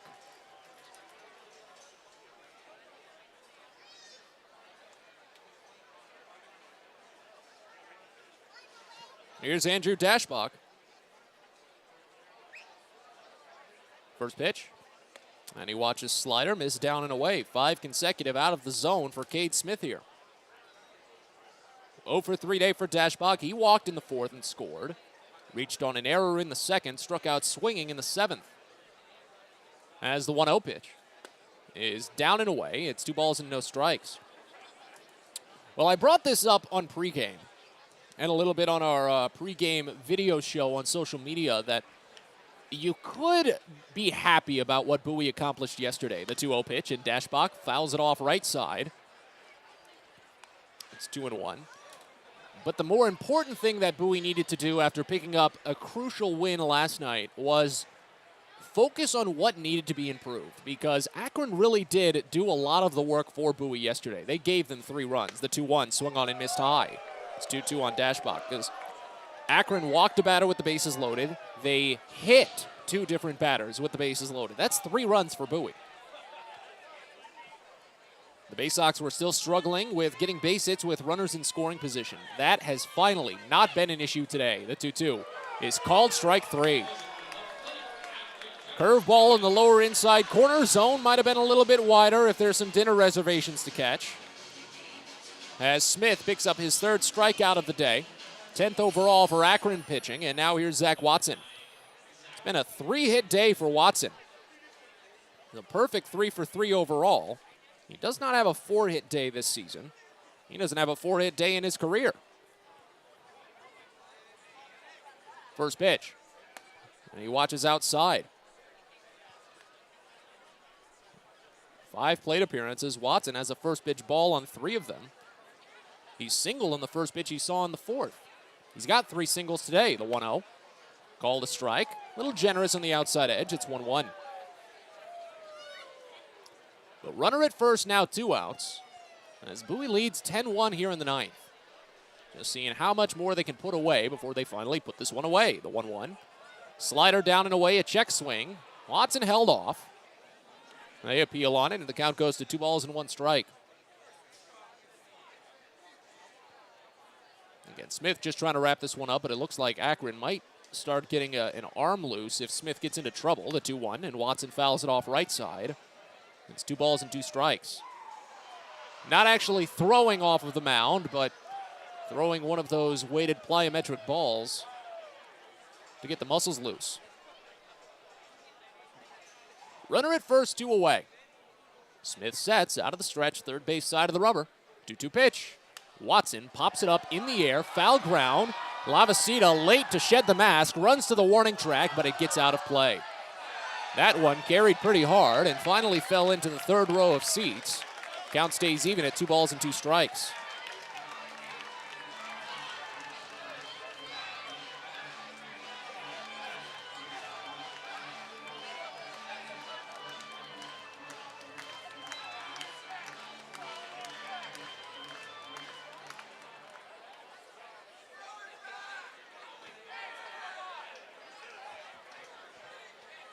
Sixth pitch of the plate appearance. Here it comes. Called strike 3. Slider on the lower outside corner. Watson watched it the whole way. Again, the strike zone might have been exaggerated a little bit in that half inning as Smith strikes out all 3 batters he needed to. But again, Bowie leads by 9. Not that big a deal. Bottom of the 9th coming up. It's 10-1. You're listening to Baysox Baseball. Most people don't know what a steam fitter is. More importantly, what we do and how much it impacts you. Just take a moment to think about what your world would look like if you didn't have the ability to generate electricity, to have heating or air conditioning, microchip production, internet service, web-based storage, cellular service, and frozen or refrigerated produce. Could you imagine? And these are just some of the things that we impact. Please visit steamfitters-602.org and let's talk about how we can bring value to you. Sky Shooter Displays by ZY Pyrotechnics will be lighting up the sky with top-of-the-line fireworks shows following Baysox games all season long. We will give you the best bang for your buck. Sky Shooter Displays include traditional shows, true pyro musicals, custom choreographed plays, and much more. The night sky is truly limitless, so don't be shy. Give ZY a try. Find out more by calling us at 570-328-1361 or visit us online, zypyrotechnics.com. Get the best deals at Prince George's Stadium with weekly promotions all season. Tuesdays are Military Appreciation Night. Purchase a box seat at the ticket office with a proof of service and you'll only pay half price. Bring along your furry friend on Woof Wednesday, and it's the best happy hour around every Thursday from 5 to 6:30. $2 Bud and Bud Light drafts with other beer specials throughout the year, and live music to get your night started. It's always a great time at the ballpark, so get your tickets now at Baysox.com.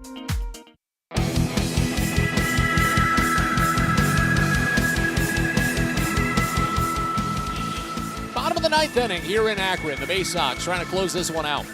They lead 10-1. Plenty of room for Clayton McGinnis to deal. He struck out a pair in a scoreless 8th inning. He's out for his 2nd inning to deal with Jose Tena, Brian Lavastida, and Jhonkensy Noel, the top of the Akron lineup. 5th at bat for Tena today, and the first pitch to him is a fastball called for strike in the upper outside corner. It's 0-1 to start. Tena laid down a bunt single to lead off the 5th inning. He got to third base and then was left stranded. Here's the 0-1, and it's floated out toward left field. Foul ground potentially. Welk sprinting. It will get out of play. No balls and 2 strikes. Well, Akron has had a couple of low turnouts over the past few days, and later in some of these games, I'm not sure if there's some fan that's made too many trips to the taps behind home plate, but they're really enjoying themselves when there's fewer folks in the ballpark and their loudness can be heard. 0-2 pitch is swung on and missed. He's got him. High fastball for McGinnis and a 3-pitch strikeout of Tena. There's one gone. Third strikeout for McGinnis. 10th overall for Baysox pitching. But there's some fan here that just takes it upon himself that he needs to shout out the pitch clock as it's counting down. As if McGinnis can't see the pitch clock? Everyone can see the pitch clock. That's the point of the pitch clock. Everyone is supposed to be able to see it. He knows what it is. First pitch to Brian Lavastida is singled into center field. Cesar Pareto might have had a chance at it at short, but in a 9-run game, don't bother expending the energy, especially in the bottom of the 9th. Lavastida has 2 hits today. And now here's Jhonkensy Noel.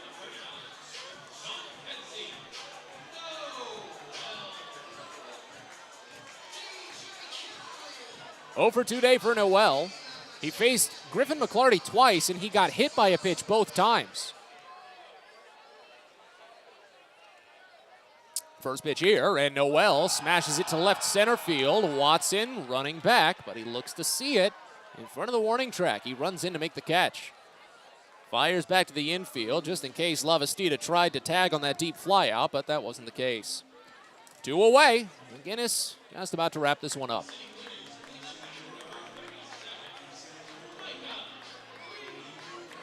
Well, Griffin McClarty is going to pick up the win today for Bowie, thanks to 3 scoreless innings of relief. And it'll be a big win for the Baysox, and maybe a chance to move back into a tie for first place. It all depends on how things shake out down in Richmond. They're still tied in the 9th inning in that one. Here's Mike Capri's first pitch. Misses down and in and bounces by. Lavastida will advance to second base. In all honesty, he could have walked to second base whenever he felt like it, and Bowie would have given it to him. Would have been defensive indifference, but now it's a wild pitch. And a runner moves into scoring position as the count starts out at 1-0 on Prees. 1 for 4 day for Prees. He doubled in the 3rd inning and didn't get past second base. He reached safely on a force out in the 5th, flew out to center field his last time up. 10-1 Bowie leads as McGinnis sets. The 1-0. Fastball just a little bit high. And it's 2 balls and no strikes. But a career kind of day for a couple of Bowie players. Kobe Mayo, a career-high 6 RBIs. Zach Watson tied a career-high with 3 hits. He also scored a pair of runs. Michael Montacone picked up his first double-A hit. The 2-0 pitch. Line hard but foul, left side. It's 2-1 here on Prees. And it's good to see McGinnis come back out after the week plus off on the development list. Trying to piece together 2 scoreless innings.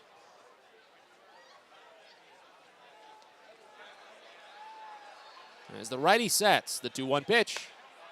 Fastball just misses up and away. Well located, but just away. It's 3-1. But a sparse crowd tonight here in Akron. Especially thinner after the Baysox poured on their 7 runs in the first 4 innings. And they're just looking to finish up business today. The 2-2, line to first, but foul. Just up the line, and it snuck onto the right side at the last moment. Touchdown by probably only about 2 feet. So it runs the count full. McGinnis can finish that up here.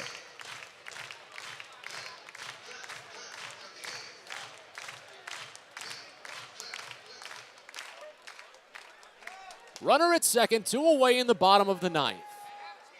A full count to Prees with Bowie ahead by 9. McGinnis sets on the first base side, the pitch home. Down and inside, and it skips away. Ball 4. Runner doesn't go anywhere as Hanley was quick to get on it. But a 2-out walk of Prees extends the game as Angel Martinez will step up with first and second, still 2 outs.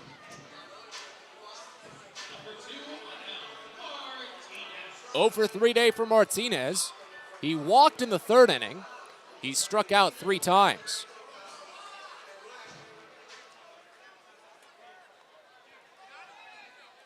McGinnis up to 29 pitches so far.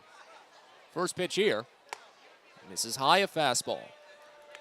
1-0 to start. And most pitches McGinnis has thrown this season is 39. And that was his 30th. As the 1-0 pitch is swung on and missed down and off speed. It's 1-1.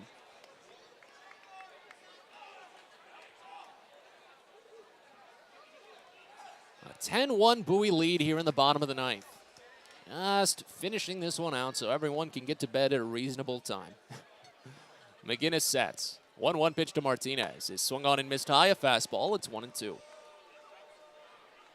So Bowie 1 strike away from closing it up. It has been a tough day on getting those outs on 2 strike counts. That's why Chase McDermott needed 88 pitches through 4 innings.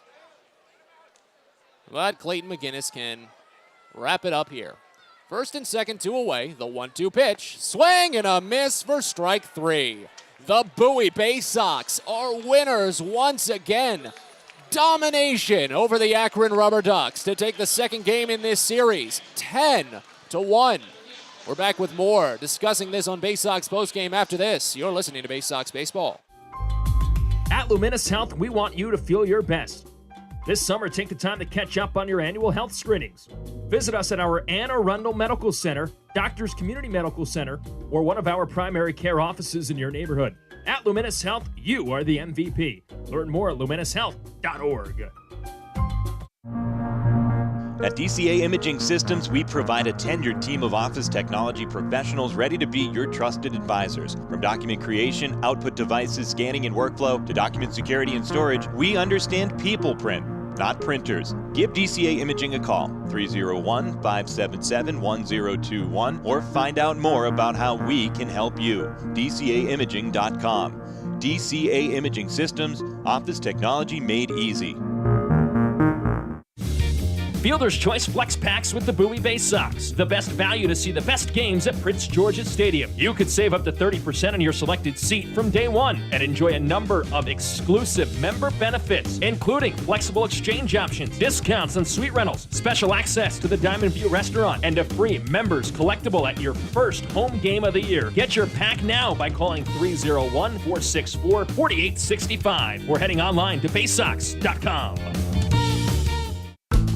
It takes time to get rich, flavorful coffee beans from the lush mountain regions of Colombia and Brazil to Royal Farms.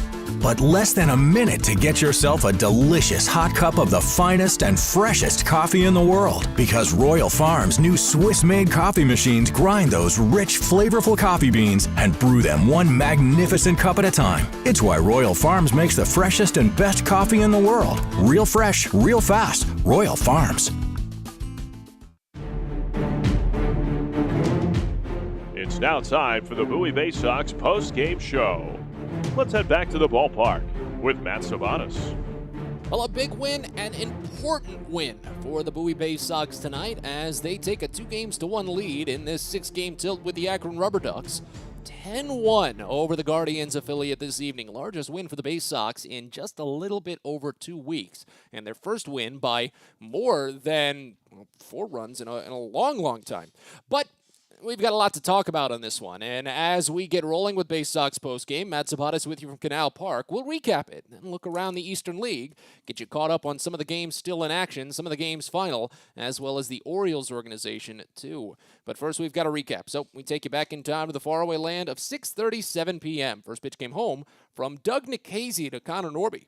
It was a ball, but Norby would ground out on a 2-0 pitch, and the Baysox actually went down in order on just 10 pitches. Not much to say in that frame. In the bottom of the first, as Chase McDermott started, he gave up a 1-out single to Brian Lavastida, and Lavastida found himself all the way to third, but was left stranded as McDermott struck out 3 batters. He still needed 23 pitches to get there, though. That was the big issue. Fortunately, though, for him, the Baysox were able to continue threatening Nikhazy. They got 2 runners on base in the second, still couldn't do anything with it, but McDermott retired the side quietly in the second. Only a 2-out walk was his blemish. The top of the third is where things got going. After Michael Montecone led off by drawing a 4-pitch walk, Connor Norby singled to put Montecone at second. Gobi Mayo stepped up and started what would be a big day for him. And he's only attempted 2 all year, 1 for 1. The 2-2, line over to third, and through the gap for a base hit. Is this going to be a wave around? Montecone does get the wave. It's picked in left. The throw comes home, and they're going to get Norby on the back end. A run does score. But Norby is thrown out, trying to take that extra bag at third. Gobi Mayo picks up an RBI single, however. It's 1-0 Bowie. That was a big hit with a runner in scoring position. I think that was what was most critical for the Baysox. And they weren't done there, as John Rhodes hit a single off of the pitcher's ankle. The pitcher stayed in the game, but had runners at first and second, still with only 1 out. And Cesar Prieto came up to give Bowie 1 more. Still only 1 out, the 1-2 pitch, and Prieto bounces it deep in the hole to second, and it's through. That'll sneak by into center field, and Mayo's going to score. An RBI single for Cesar Prieto as John Rhodes goes to third. It's 2-0 Bowie as the Baysox, for the first time in over a week, are finally cooking. Oh, you love to see it. Bowie, unfortunately, didn't get more out of that. There was already the base running issue with Connor Norby getting thrown out on that single. Cesar Prieto was picked off and caught stealing just after that base hit. So Bowie actually only got 1 out at the plate, but they only got 2 runs out of the inning. There was definitely more that they could have done with that frame, but they led 2-0, and that's what mattered. In the bottom of the third, though, Akron was quick to get right back into it. The first pitch to Julian Escobedo was sent out of the field. Jace McDermott back to work, though, faces the number 9 batter. First pitch to Julian Escobedo is smashed out to right field for a solo home run.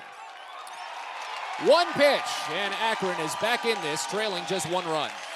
So it was a 1-run game at that point, and Bowie, after, as mentioned, leaving stuff on the table in that third inning, wanted to make sure they didn't make the same mistake. Boy, they did not make that same mistake in the fourth, as Nikhazy blinked again. Walked Andrew Dashbach on 4 pitches to open the frame. Zach Watson singled, and Maverick Handley came up to drive in another big run for Bowie. He popped out to the third baseman in foul territory in the second. First pitch. And he sprays it to a massive gap in right field for a base hit. Dashbach will score. Watson goes to second base and he stops there, but an RBI single for Maverick Handley, and it's 3-1 Bowie. So a 2-run advantage again for the Baysox, and boy, they still were not done. Far from it, as a matter of fact, as that would actually be the end of the day for Doug Nikhazy. He was replaced by Eli Lingos. Michael Montecone got his first base hit at Double-A. Now, it probably should have been a flyout. Not even probably, it should have been a flyout. He flew a ball to right field, but the right fielder didn't see it. Jonathan Rodriguez lost the ball. It fell in behind him. Again, on the scorecard, it's a line drive single through the gap, but in reality, it was what should have been a flyout. But Montecone was aboard. The bases were loaded. There was no one out. Connor Norby struck out swinging. Looked like Bowie could be in a bit of a bind. A double play could have ended the inning. Kobe Mayo stepped up and took away all doubts. 2-1 pitch. Mayo cranks it deep out to left field. Breeze is running back, and there it goes. Kobe Mayo says goodbye. A grand slam, and it's 7-1 Bowie. First grand slam of the season for Mayo. I think that was the 4th grand slam for the Baysox this season. The 6th grand slam for Bowie this year. I forgot Joey Ortiz had 2. Cesar Pareto has his 1. Colton Cowser had his 1. And Hudson Haskin has his 1. Bowie has 3 of their grand slams against Akron this season. How do you like that? But it was a 7-1 lead after that grand slam, and Bowie was able to just coast from there. As Jace McDermott fired a perfect 4th inning, that would be the end of his day. He needed 88 pitches to fire those 4 innings, but hey, he only allowed the 1 run. That was fine. In the 5th, Bowie went down empty against Eli Lingos, and we would maintain a scoreless action all the way until the 8th inning. While Griffin McClarty and Eli Lingos each traded off scoreless frames, we went into the bottom of the 8th. Bowie was finally starting to get against Lingos as he was embarking on a 3rd trip through the order. Zach Watson and Maverick Handley each singled, and Akron made the change. Cade Smith came in to face off against the top of the lineup, and Connor Norby instantly brought in the inherited runners. 1-1 pitch. And Norby lines it up the third base line, down for a base hit. This will score 2. Watson comes home, Handley rounds third and scores as it rolls into the corner. It's a 2 RBI double for Connor Norby. 9-1 Bowie here in the 8th. Norby was able to go to third base on a wild pitch, and that set up Kobe Mayo for 1 more ribby, a career-high 6 to a grand slam and an RBI single. The 2-2 pitch. And he lines it into left center field. This will be deep enough, hopefully, to score the run as Preece closes the gap, makes the catch, charges a throw home, but a rainbow toss is late. A sacrifice fly for Kobe Mayo, a career-high 6 RBI day for him, and it's 10-1 Bowie here in the 8th. So that would turn out to be it for the Baysox, as they didn't get any more hits. They did get a walk in the top of the 9th, but nothing out of that. Clayton McGinnis came on for the 8th and 9th inning. He did give up a couple of 2-out singles in the 8th inning, but didn't get a run across. And in the bottom of the 9th, after a 1-out single, a walk, and a wild pitch, he was still dancing a little bit, but Angel Martinez didn't have much going, and McGinnis was able to wrap up the day for Bowie. First and second, 2 away, the 1-2 pitch. Swing and a miss for strike 3. The Bowie Baysox are winners once again. Domination over the Akron Rubber Ducks to take the second game in this series, 10-1. So your final box score, Bowie scores 10 runs on 12 hits with 1 error. They left on 6. Akron scores 1 run on 8 hits with 1 error. He might have gotten a little bit of the Baysox bad luck lately. They left on 13 today. Griffin McClarty picks up the win. He moves to 3-4 on the season, while Doug Nikhazy takes the loss. He falls to 0-2. No save in the game, as it was played in 2 hours and 44 minutes in front of a paid attendance at Canal Park in Akron of 3,383. With the win, the Baysox move up to 67-68 on the year, a 2-game winning streak. Bowie is now 30-36 when playing on the road. With the loss, Akron falls to 77-58 on the year, a 2-game losing streak. The Rubber Ducks are now 38-28 when playing in front of home crowds this year. Second half sees Bowie increase to 40-26 this year, and Akron falls to 37-29. We'll talk about the implications in this game and what it might mean for Bowie in the standings as we look around the scoreboards in our next segment. Check in on some of the games, complete games still in action. They're having a wild one in Richmond right now. We'll have to see what happens if we might move back into a tie for first place or they're still going to be stuck one game out. We'll be back in a bit. You're listening to Baysox Postgame. From sprains to stitches, sore throats to stomach aches, and pulled muscles to poison ivy, care is around the corner at Patient First. Walk in to see a doctor from 8 a.m. to 10 p.m. every day of the year. X-rays, lab tests, and prescription drugs are on site, and most major insurance plans are accepted. For routine illnesses and injuries, Patient First is here for you. Patient First, the name fits. Patient First, proud partner of the Bowie Baysox, open 8 a.m. to 10 p.m. every day.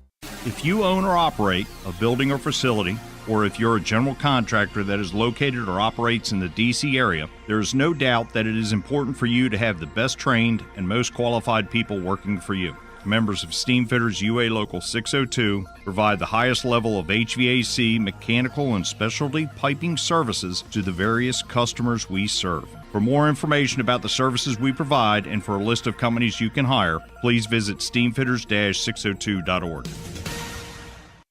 Everyone deserves a great smile, and Rad Orthodontics is here to help you, Bowie Baysox fans. Rad Orthodontics accepts most insurance, and whether it's braces or Invisalign aligners, anyone can get the smile they've always wanted with our flexible payment options. With 2 of the country's leading orthodontists right here in the D.C. area, we love to see Baysox fans smile with confidence. So get that amazing smile you deserve. Visit radsmile.com today and book your free consult. That's radsmile.com for Rad Orthodontics, official smile provider of the Bowie Baysox.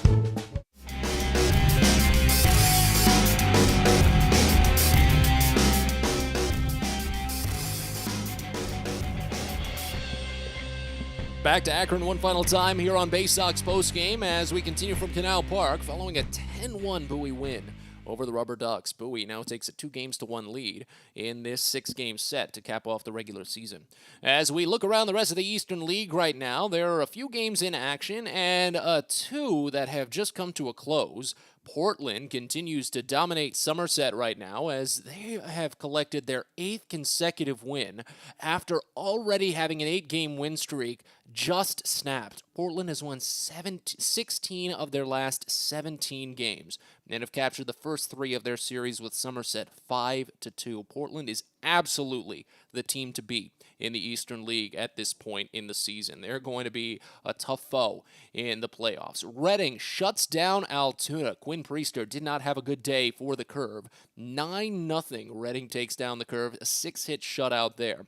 And then 3 games still in action. Hartford and Binghamton might be headed to extra innings. They're tied at 5 in the bottom of the 9th inning. No one has scored since the 6th. Binghamton had to come from behind hard in this one. It was a 5-run second for Hartford to take everything out of the gate, but Binghamton was able to get it back. As Harrisburg is just about to wrap up a massacre of New Hampshire, 11-0 as they move to the bottom of the 9th in that contest. Only 4 hits for the Fisher Cats out at Delta Dental Stadium. Now, the game that we've always kept our eye on, and the game that is still a little bit funky right now.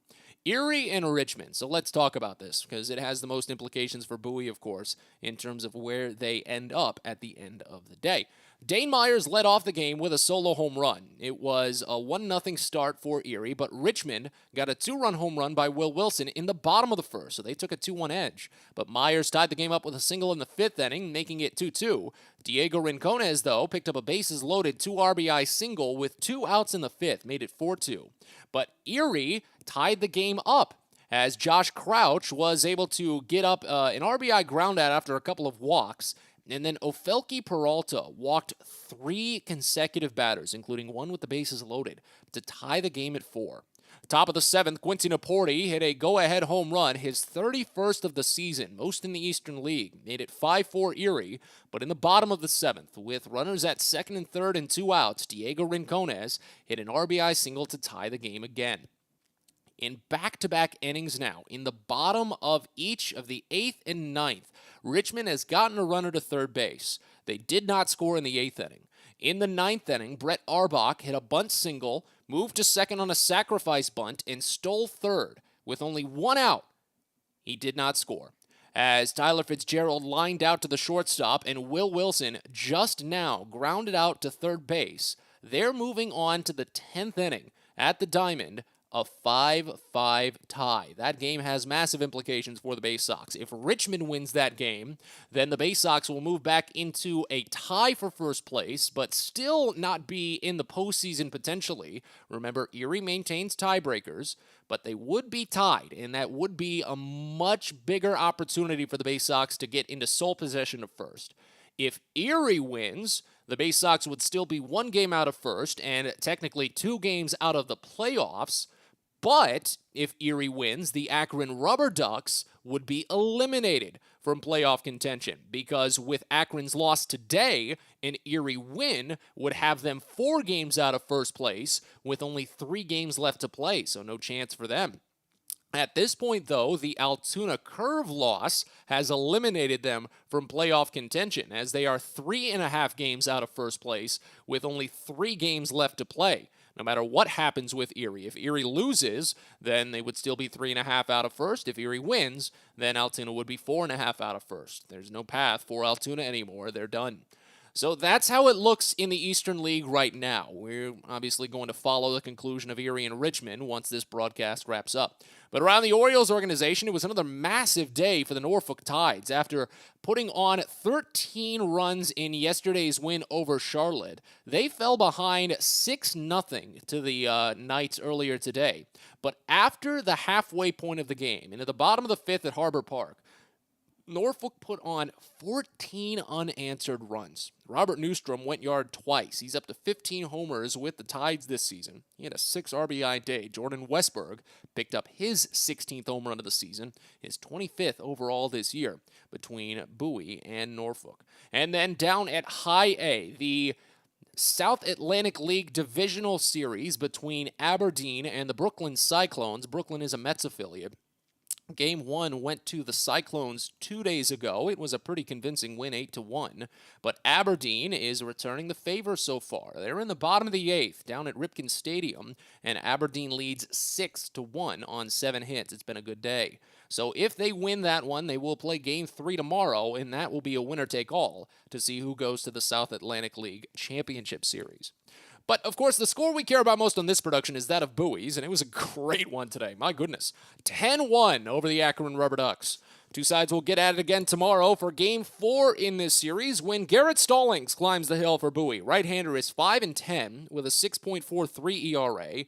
Akron will send out right-hander Tanner Burns, who's 3-6 with a 3.42 ERA. 7:05 first pitch tomorrow, which means a DCA Imaging Systems pregame show of 6:45. That's going to do it for us. Matt Sabatis with you from Canal Park in Akron saying thank you so much for stopping by this evening. You picked a good game to listen to as Bowie takes down Akron 10-1. We'll talk to you tomorrow. Thanks for listening to Bowie Baysox Baseball. We hope you enjoyed today's game and join us next time for another exciting broadcast coming up soon. This has been a presentation of the Bowie Baysox.